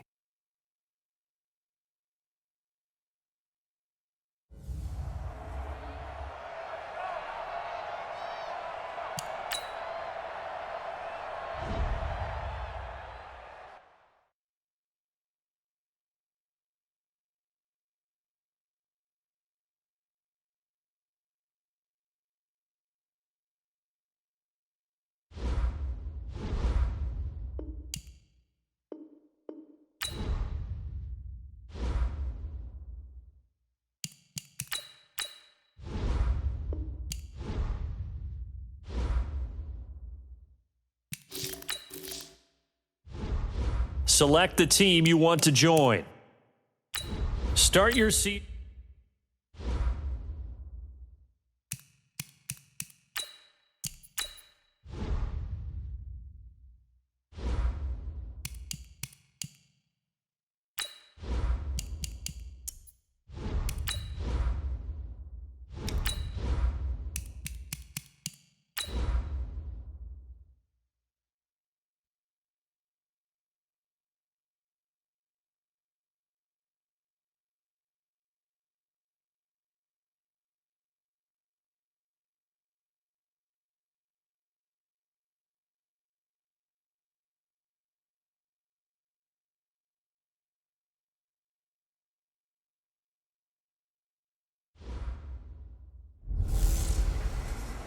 Hey everybody, it's the coach, and this is Monday Night Football on EA Sports.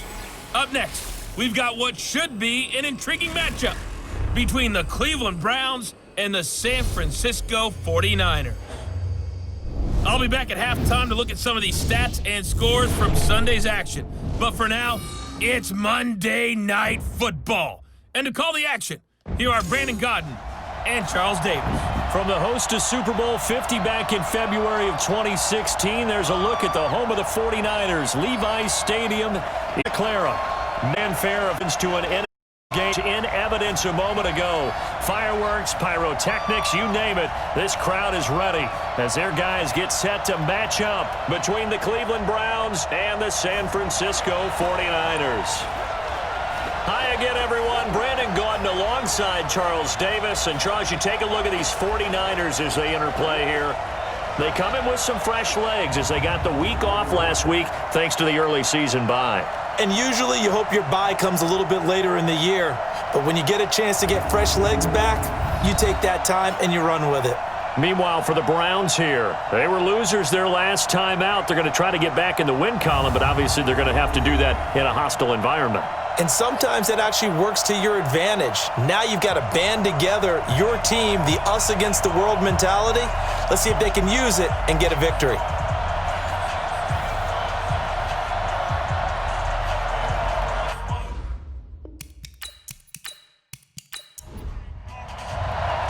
The first quarter of the season already in the rearview mirror, and off we go in Week 5 on EA Sports. This is taken just shy of the 10 here.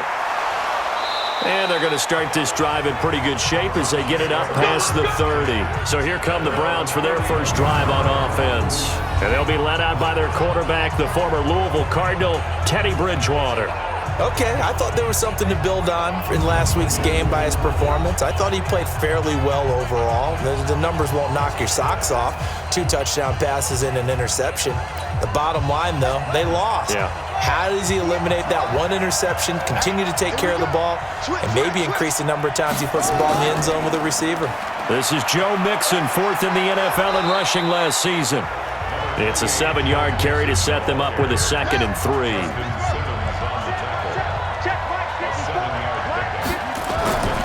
From the 38, Bridgewater. He finds his running back, Mixon. And one of the big bodies helping out this offense is your boy, Upati.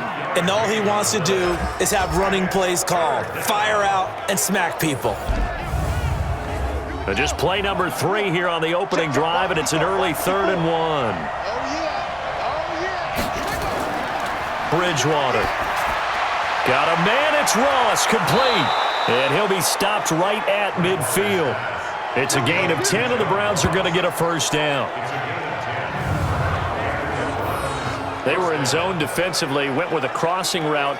It's always interesting to watch that chess match. Yeah, and I think safeties don't mind crossing routes against zone because eventually you're going to run into their territory, and that's when they lick their chops in order to get the big hit or a play on the ball. Offensively, nice execution to find a hole, make the catch. Bridgewater now from the 50. Hunter Henry brings it in. And past the 35, he'll be dropped a yard or 2 shy of the 30. Another big gainer that time. This one goes for 19 yards. Almost not fair. The big guy running the corner route, being able to lean and push and get to where he wants. So how do you stop it? A lot of times you want to have a linebacker on him, a bigger body guy who can handle him physically. But a lot of times that doesn't work as well because his quickness often wins the route. Line of scrimmage, the 31 now on 1st and 10. To the air again with Bridgewater.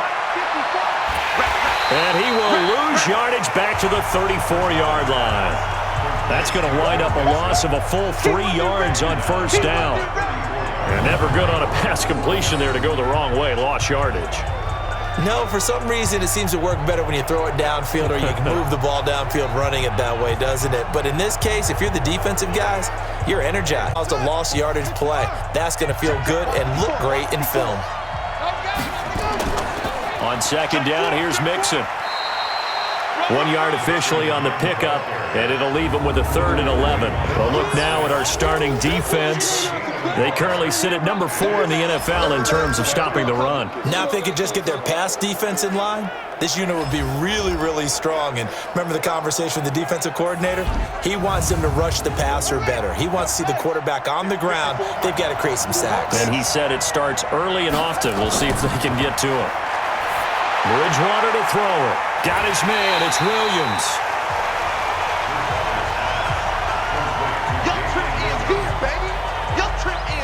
I know most of the time when the ball's in the air, you're thinking wide receiver, tight end, but running backs, they can be a big part of any passing offense nowadays.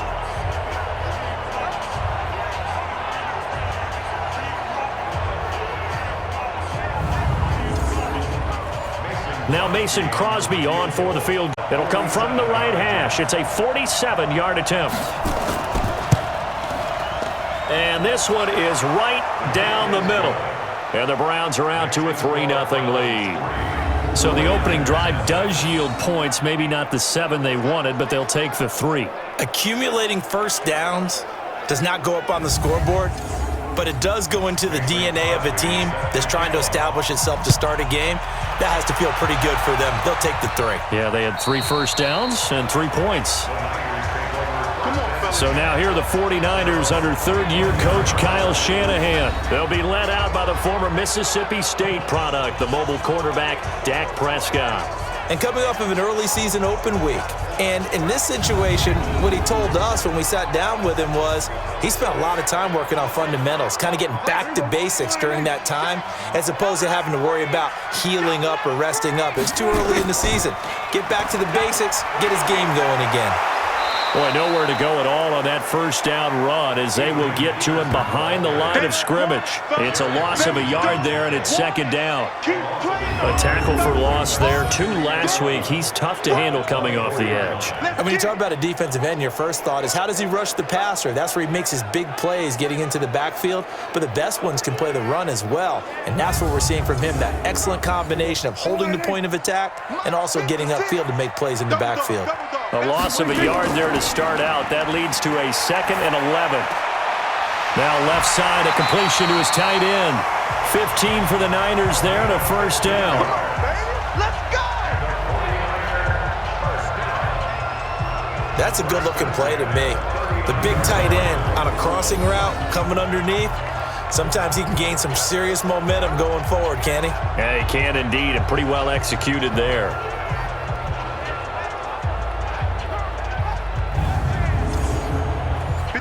So from the 39 now, they'll come up on a 1st and 10. On play action, Prescott. And connecting here with DJ Shark. And taking it across midfield and inside the 45. He'll get 17 on that one, and the Niners have a first down.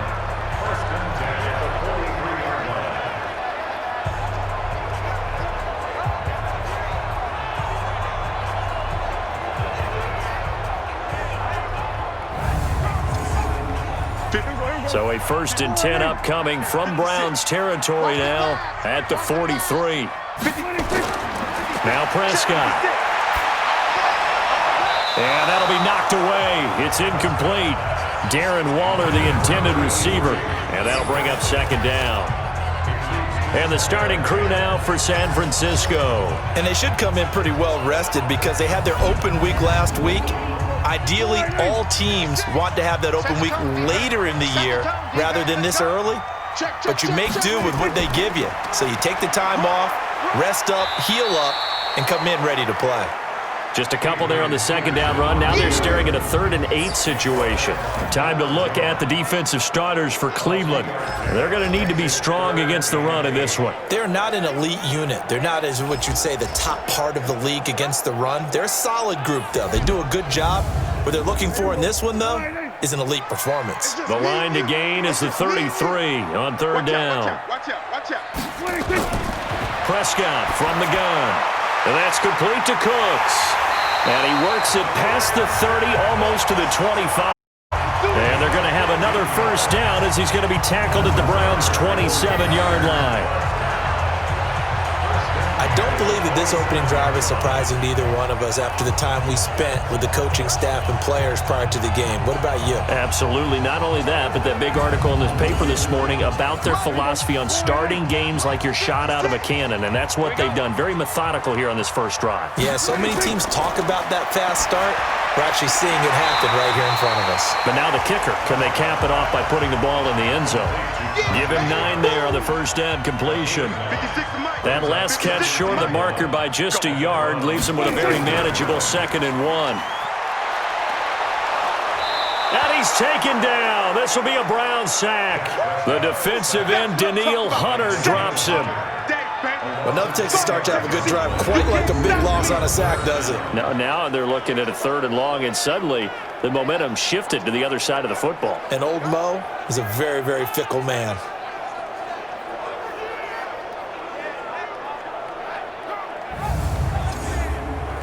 Ninth play of the drive coming up, and certainly not an easy one on 3rd and long. From the shotgun, it's Prescott. He'll leave it for Montgomery complete. And he's not going to sniff the first down here. He stopped at the 25.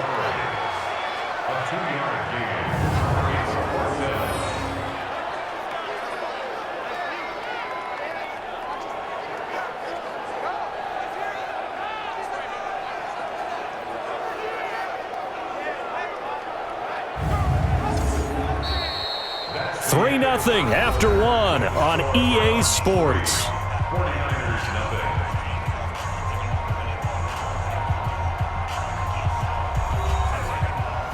Jason Myers on for the field goal. A 42-yard attempt. Myers' kick is good. And that will tie us at 3-3. So a return of serve, so to speak, here on the second drive of our game as they respond to that opening field goal with 3 of their own. I like that. Going a little tennis on me. I know you. You like to mix it up with sports. They crack a forehand back out and they get a backhand. What was the return on? It was a backhand. I like that. Really good backhand. Get some nice top spin on the whole thing. I love it. Almost a mirror image when you really get down to it. I thought that was pretty good stuff.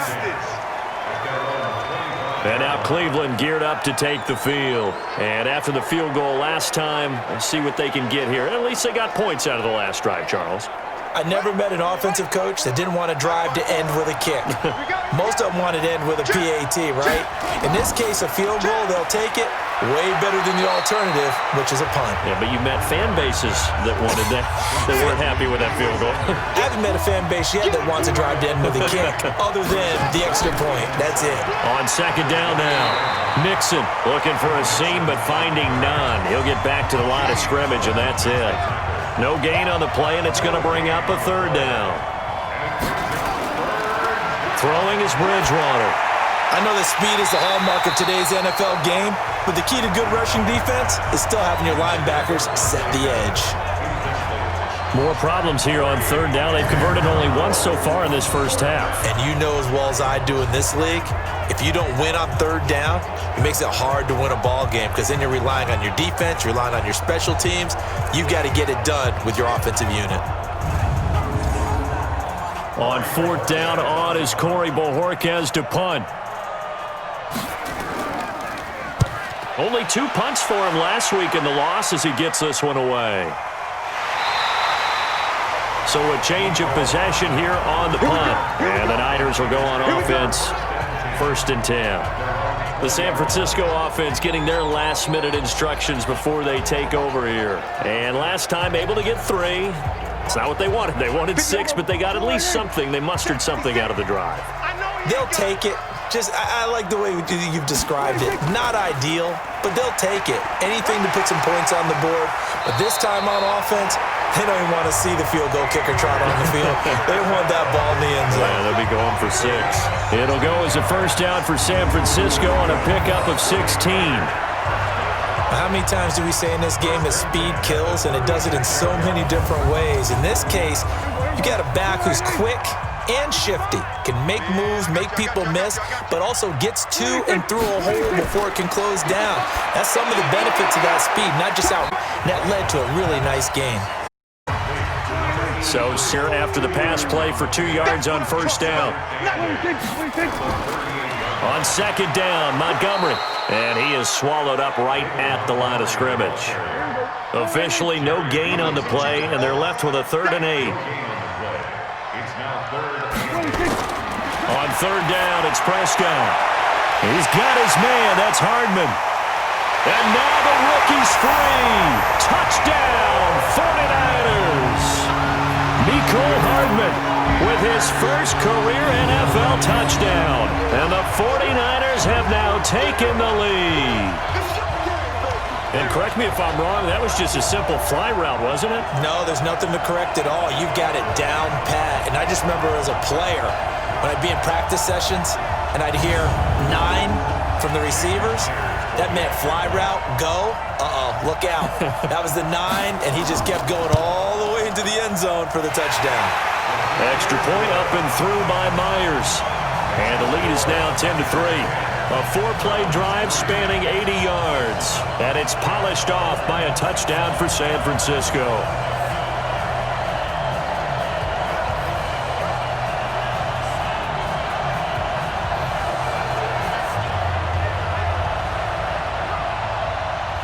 The kickoff unit is out on the field, and they will send this one away.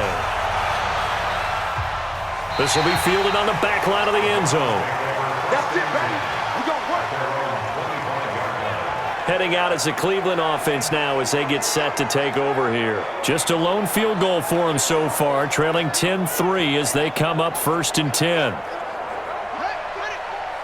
Mike's 54. I got you, boy. I got you, boy. Shut up.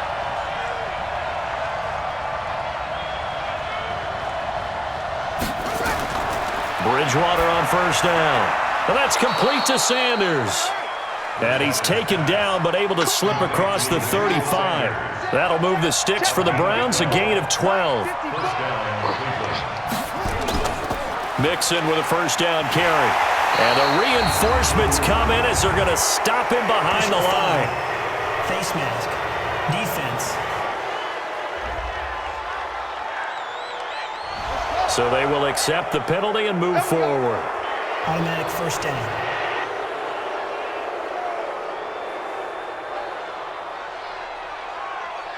So the face mask, quite a blessing there as they'll start out of harm's way with a 1st and 10.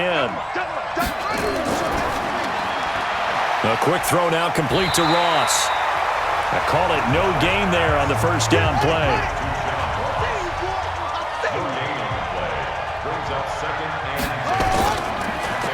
They'll throw out wide, complete to Sanders. That one good for the completion percentage, but no gain. It'll be 3rd down. Right there, 54, right there, right there. 54, Mike. On 3rd down, Bridgewater. Looking for Pettis, but that's intercepted. Tre'Davious White with a pick. And he'll get this one out to the 50 to the midfield stripe. Well, that's a drive killer right there. Not a really confident throw either. This one was kind of up for grabs, and it's going to come down the hands of the wrong team.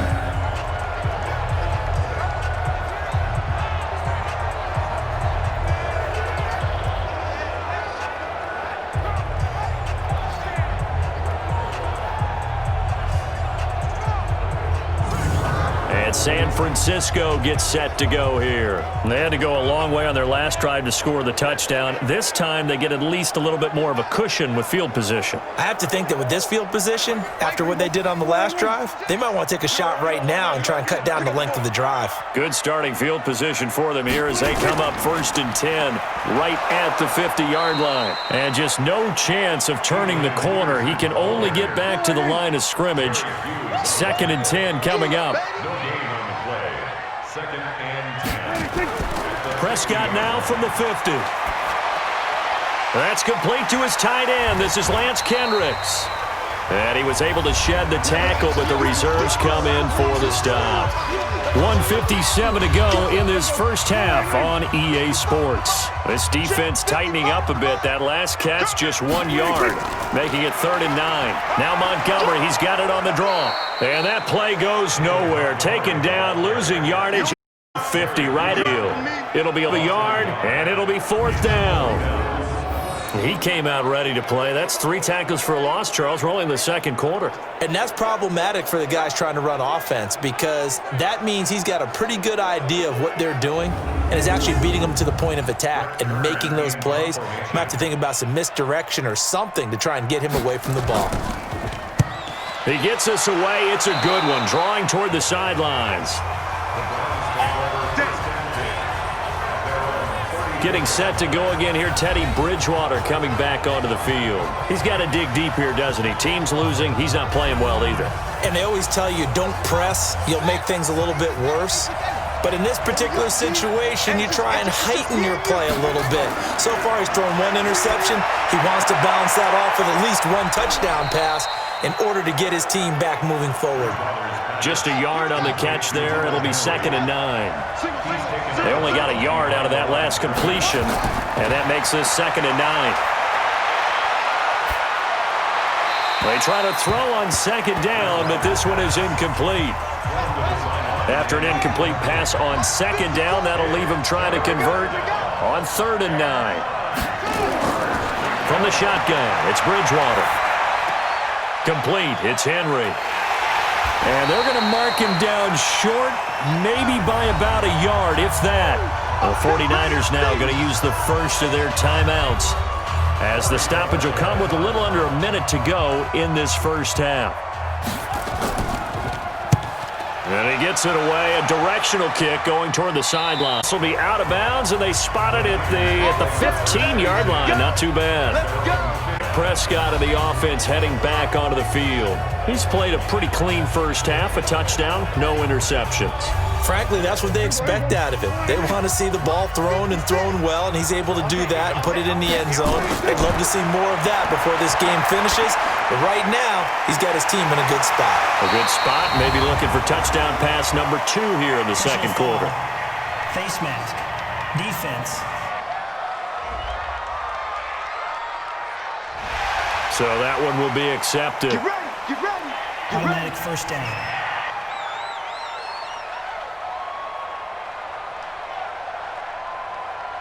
And now it's 1st and 10. A big mistake, especially when you factor in the personal foul yardage. Out of the gun. Here's Prescott. And this will be incomplete. Physical play on the football there, and it's 2nd down. They work again from the 38 on 2nd and 10. Prescott to throw it. He gets it to Cooks. And he is brought down, but not before reaching the 30. Now San Francisco going to call their second timeout as the clock will stop with 35 seconds to go in quarter number 2. So the big play has them all the way down to the 30 now for 1st and 10. Looking to throw. Prescott. They'll find his tight end. That's Waller. And he'll go down here right around the 23-yard line. 7 yards, the pickup on the pitch and catch. That's a staple of this offense. Drag route to the tight end. Yeah, he's unable to use his size to break off much more yardage after the catch, but still an effective gain nonetheless.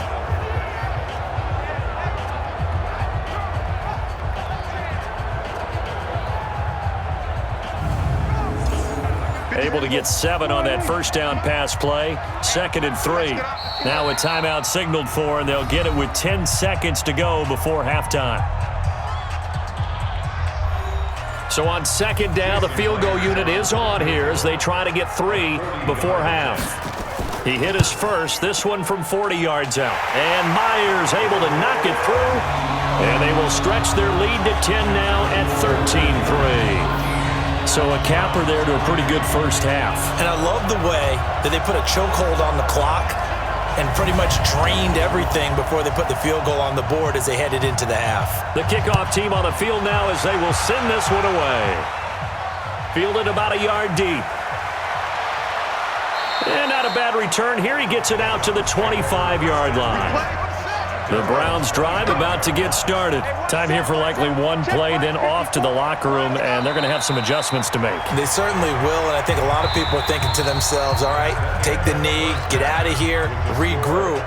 But how will the head coach and his staff approach halftime? Will it be them? Will they just let it all out? Who knows? I'd love to be a fly on the wall for this one, though. Okay, Brandon, thanks very much. Welcome in, everyone, to our EA Sports Halftime Report. Let's get you caught up on what's going on around the NFL. We'll begin our tour out at Nissan Stadium in Nashville, where it was the visiting Bills who were able to come away with the victory on the road. Jordan Howard, a touchdown run in the victory. From there, we head all the way out west to see what's happening with the LA Chargers. And they were losers in that one as they fall to the visiting Denver Broncos. A 10-point victory in the end. 24-14, the final. Lastly, let's get you way up to Seattle. See what's happening with the Seahawks. And it was the visiting LA Rams who get the victory in that one. Dwayne Haskins leading the way with a couple of touchdown passes in the victory. Meanwhile, in our game, it's been a back-and-forth first half. Who can put it together in the second half? For the answer, we turn it back over to our broadcast team of Brandon Godden and Charles Davis.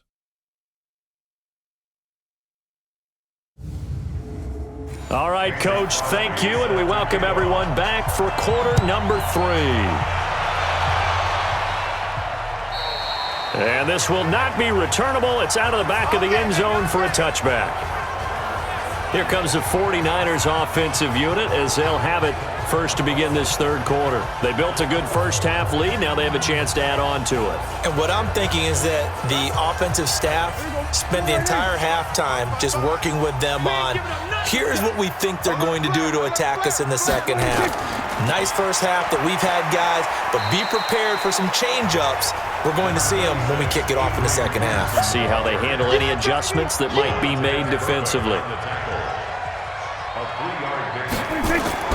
Again, Peterson. This will go for 5 up to the 33. And for the Browns, a nickel set here on third down. It's a gain of 5. They'll run it. Here's Peterson. And he's got the first down yardage before he's brought down at the 42. 8 yards on the pickup there, and it moves the sticks. That run is what defenses don't like about dealing with Adrian Peterson. His ability to drop his shoulder and run through contact. And he's amazing at keeping those strong legs going, isn't he? For him, no run is ever truly over. I mean, he's actually not even convinced that when they blow the whistle, he's actually down. That's how he finishes runs in a big way. Prescott on first down. That one complete. He finds Sharp. And able to rip off a big chunk of yardage before being dropped inside the 40. The end result, 21 yards.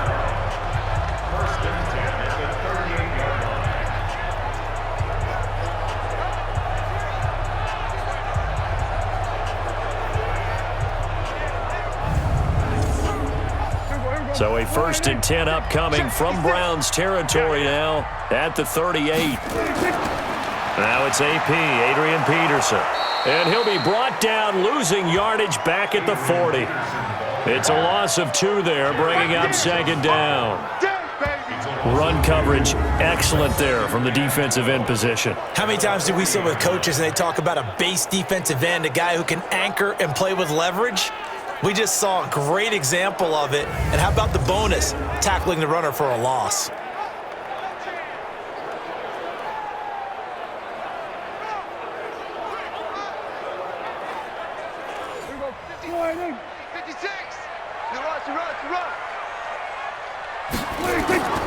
Play action now, Prescott. That's complete to his tight end, Waller. It's a pickup of 12, and that'll set up a third down.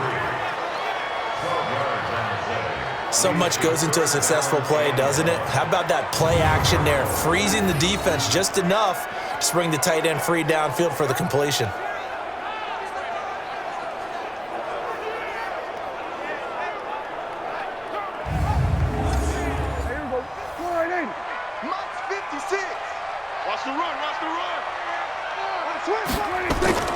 Third down, it's Adrian Peterson.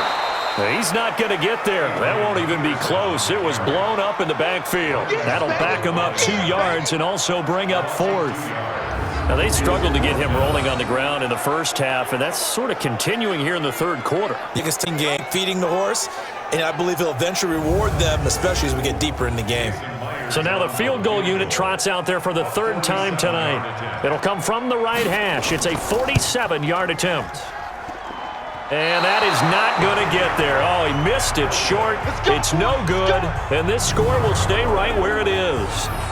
Well, close game, second half. You obviously hate to leave 3 out on the field. Especially in a game like this when you know points are hard to come by. That was one of their best opportunities so far, and they come away with nothing.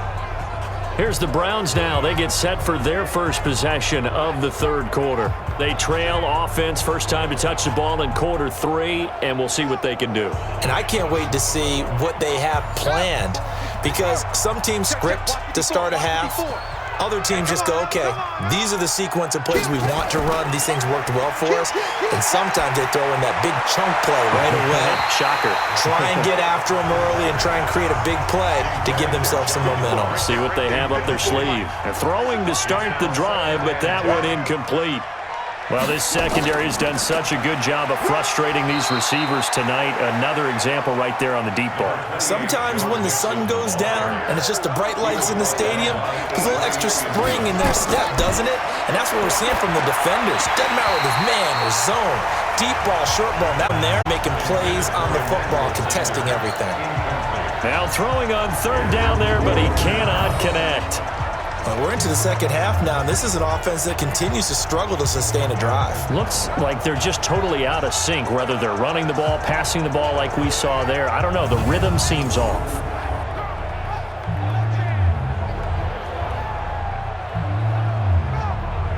The Browns send out their punter now, as he'll come on to kick this one away.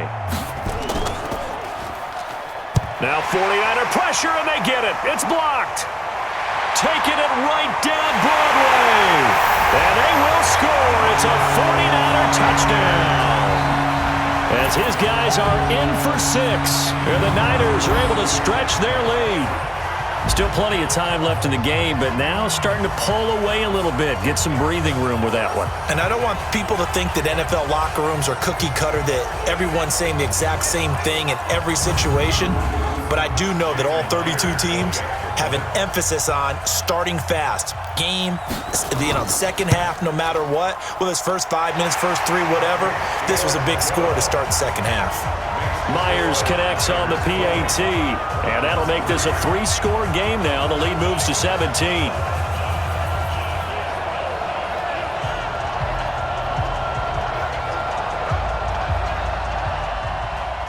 Out is the kickoff unit as they run up and send this one away. This one taken from the 7.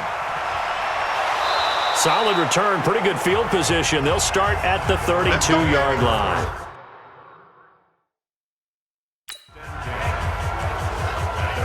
The Browns drive about to get started.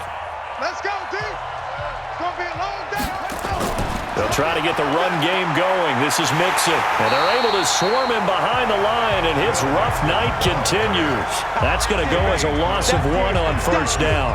But these guys are going to chop into that deficit. They're going to have to do a much better job in the run game. Caught behind the line of scrimmage, no yardage to be found.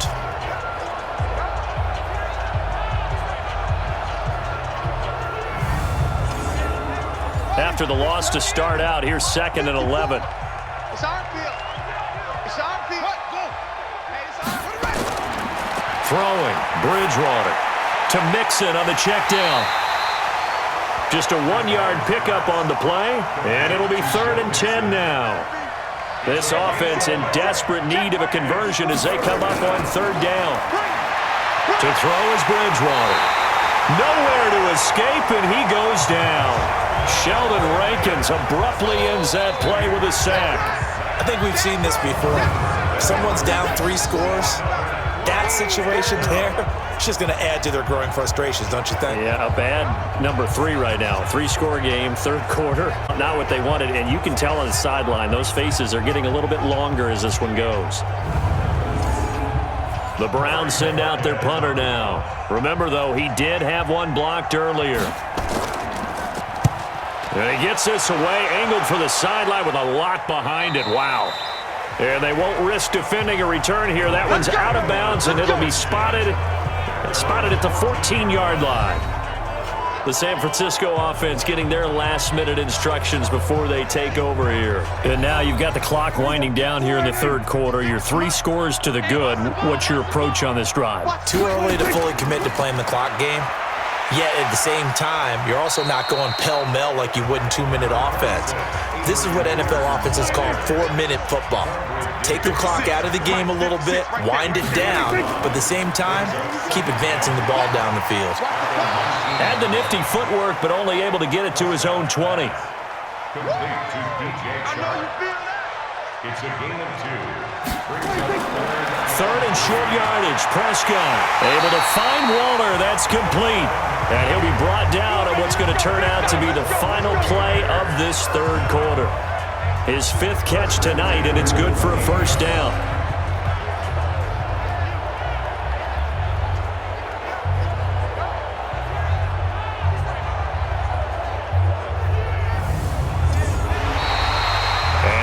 is going to do it for this third quarter of action. You're watching the NFL on EA Sports. Prescott now 13 of 15 passing. That's good for 87%. It's 1st and 10.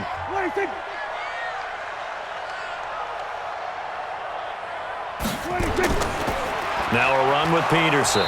Trying to run inside, but nothing there. Up from his linebacker spot, Deion Jones making the play. Throwing on 2nd down.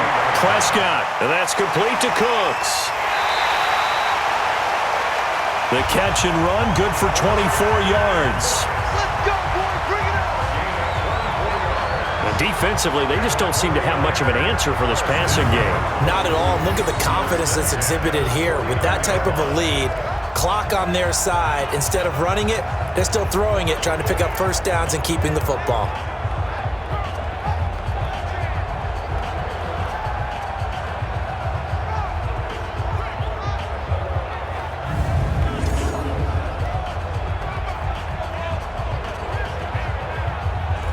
So a 1st and 10 upcoming from Browns territory now at the 49-yard line. Here's Peterson. 5 yards is the tally on 1st down. That brings up 2nd and 5.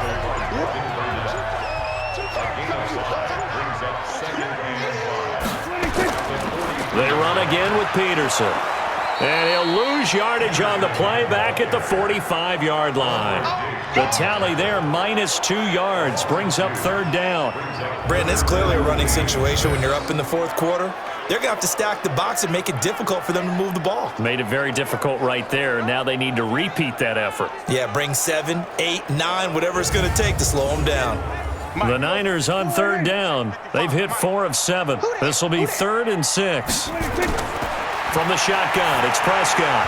And a throw there going to be incomplete. I wonder, Brandon, I just wonder, you think maybe he was worried about where he was on the field? Was he far enough? Was he close enough to the 1st down sticks? Absolutely. He was right there by him, and I think he was thinking 1st down before he caught that football. Yeah, got to catch it first, because if you don't catch it, there's no chance of picking up a 1st down. That's running out of steam, and it won't get there. He left it just short, no good, and this score will stay right where it is. Well, they can probably live with that with this late lead in the 4th quarter. That's one of the few things that's gone wrong. You're exactly right. This one was well in hand. That kick there was more for cosmetics, to add to their score. Not getting it, that shouldn't harm them at all. So his big play capability in full display there as he's able to return that punt for a touchdown.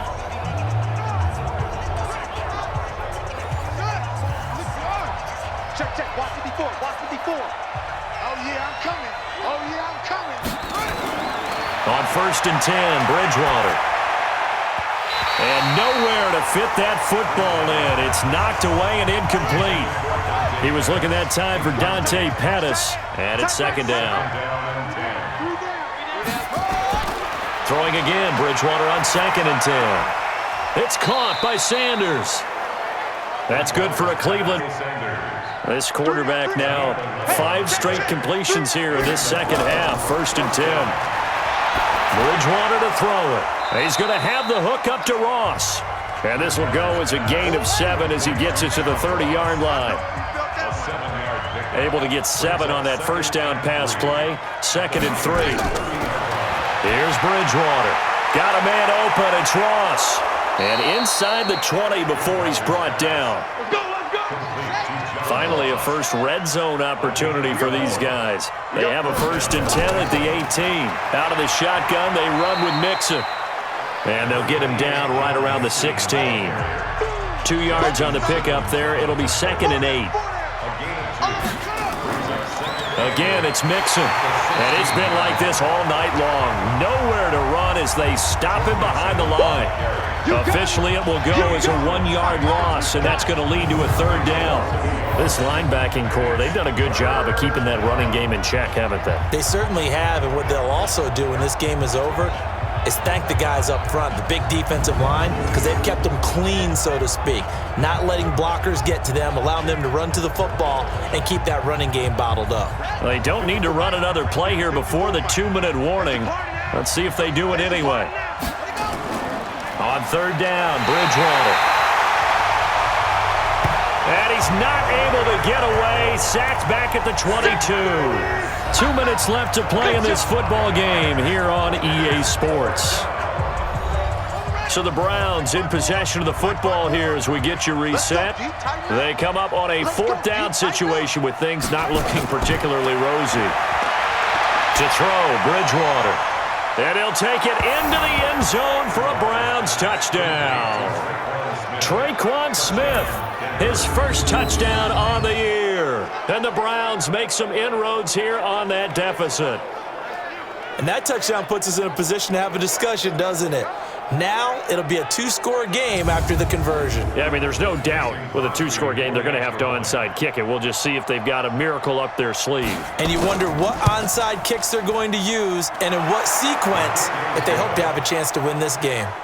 They go for just one here as it's up and good, and that will shave one more off this lead. So that drive takes them down the field in 8 plays, and it ends with a touchdown for Cleveland.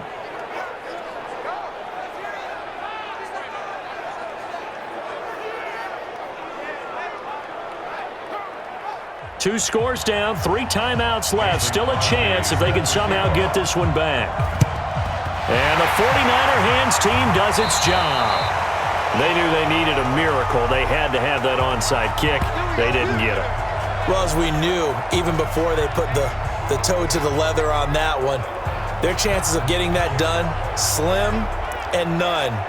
And I do believe we saw Slim just leave the door, didn't we? We did indeed. I think we're down to none. The 49ers getting set to trot out there. And a few kneel downs should just about do it. Now, defensively, they do have all 3 timeouts, but very little reason to use them at this point. First down, here's a run with Peterson. And now we're going to get a timeout defensively. So another stop, 1:50 left in the football game. This, in all probability, another run here on 2nd and 8. They'll keep it on the ground. It's Peterson. Now the Browns signal for the second of their timeouts as they'll talk it over here before what will be an important 3rd down.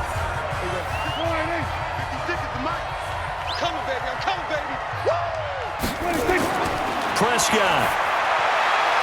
It's caught left side by Cooks. 21 yards there on 3rd down. Let's go! Let's go! Let's go! Well, that's what you're looking for when you're wanting to throw the ball downfield. You want one of those guys who can play out on the perimeter, can play out wide, who can not only get open, but when they're covered, can uncover themselves downfield and create catches.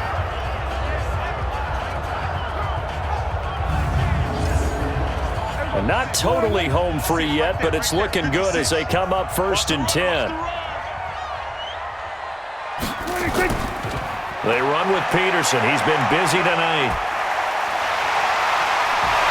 And he will be brought down at about the 6-yard line. The Browns will quickly use their 3rd and final timeout. 90 seconds to go in the ball game. A good chance now to put this game on ice. This is 1st and goal. They'll run with Peterson. And he's able to get it down to the 2-yard line. Give him 4 on the carry there at 2nd and goal.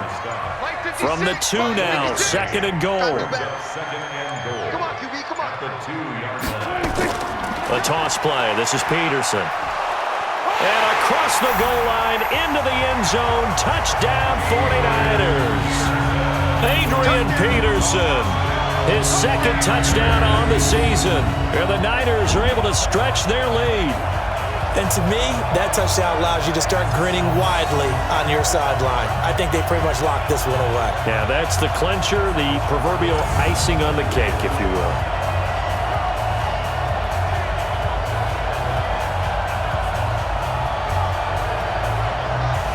The extra point now coming from Myers. And that'll make this a 3-score game as the lead moves to 17. So the drive there took 6 plays, and it's capped off by a touchdown run by Adrian Peterson.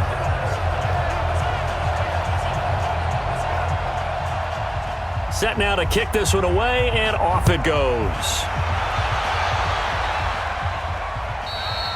And that'll carry over the back line of the end zone for a touchback. And now Cleveland geared up to take the field. They're down big here late. I don't know. You just one last drive here for pride? Some people like to do that. I remember playing for a guy once. We were down huge, and someone said, "Coach, what do you want to call?" He just waved a hand like, "Who cares? Let's get out of here and do something some other time." But some teams like to do something at the end to feel a little bit better as they continue to move forward. Yeah, probably just want to put this one behind them. Face mask. Defense. Face mask penalty, and Charles, you were a defender. You know sometimes in the heat of the moment, it's hard to keep your hands away from that face mask. Sometimes you just get out of position as a defender when you're trying to make a tackle, so you end up flailing away, and your hand gets into the wrong spot. Excellent field position after the face mask penalty. 1st and 10 out near midfield. He gets this in the hands of Mixon. So many times you hear today's NFL described as a space game. Get your best players into space with the football in their hands. That's why sometimes you just swing it out to your runner flat and let him have a chance to make people miss an open field. And this will move the chains again as the tackle's going to be made at the 49ers' 34-yard line. 1st down, Bridgewater. Complete. It's Henry. And he works it to the 30-yard line here, right at the 30. Throwing again on 2nd down. Bridgewater. Open man is Ross. Complete. And they'll be inside the 25 now at the 24. 6 yards the pickup, and that's a 1st down. And Charles, you know what coaches always tell us. We want to win our home games. That much we know. We want to protect our home turf. They got that done in this one. Exactly right. When you start a season, everyone's goal, win all of your home games, split your road games, and you're likely going to be in the playoffs. But when you win at home, boy, what a great feeling that is. You don't even mind if people are at your house when you get home after a win like that.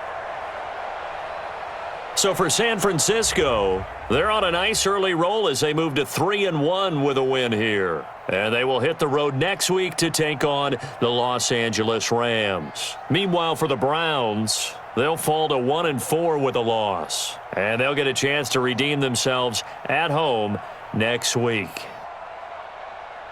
So for our entire crew, alongside Charles Davis, I'm Brandon Gaudin. Thanks for watching, everybody. We'll see you next time.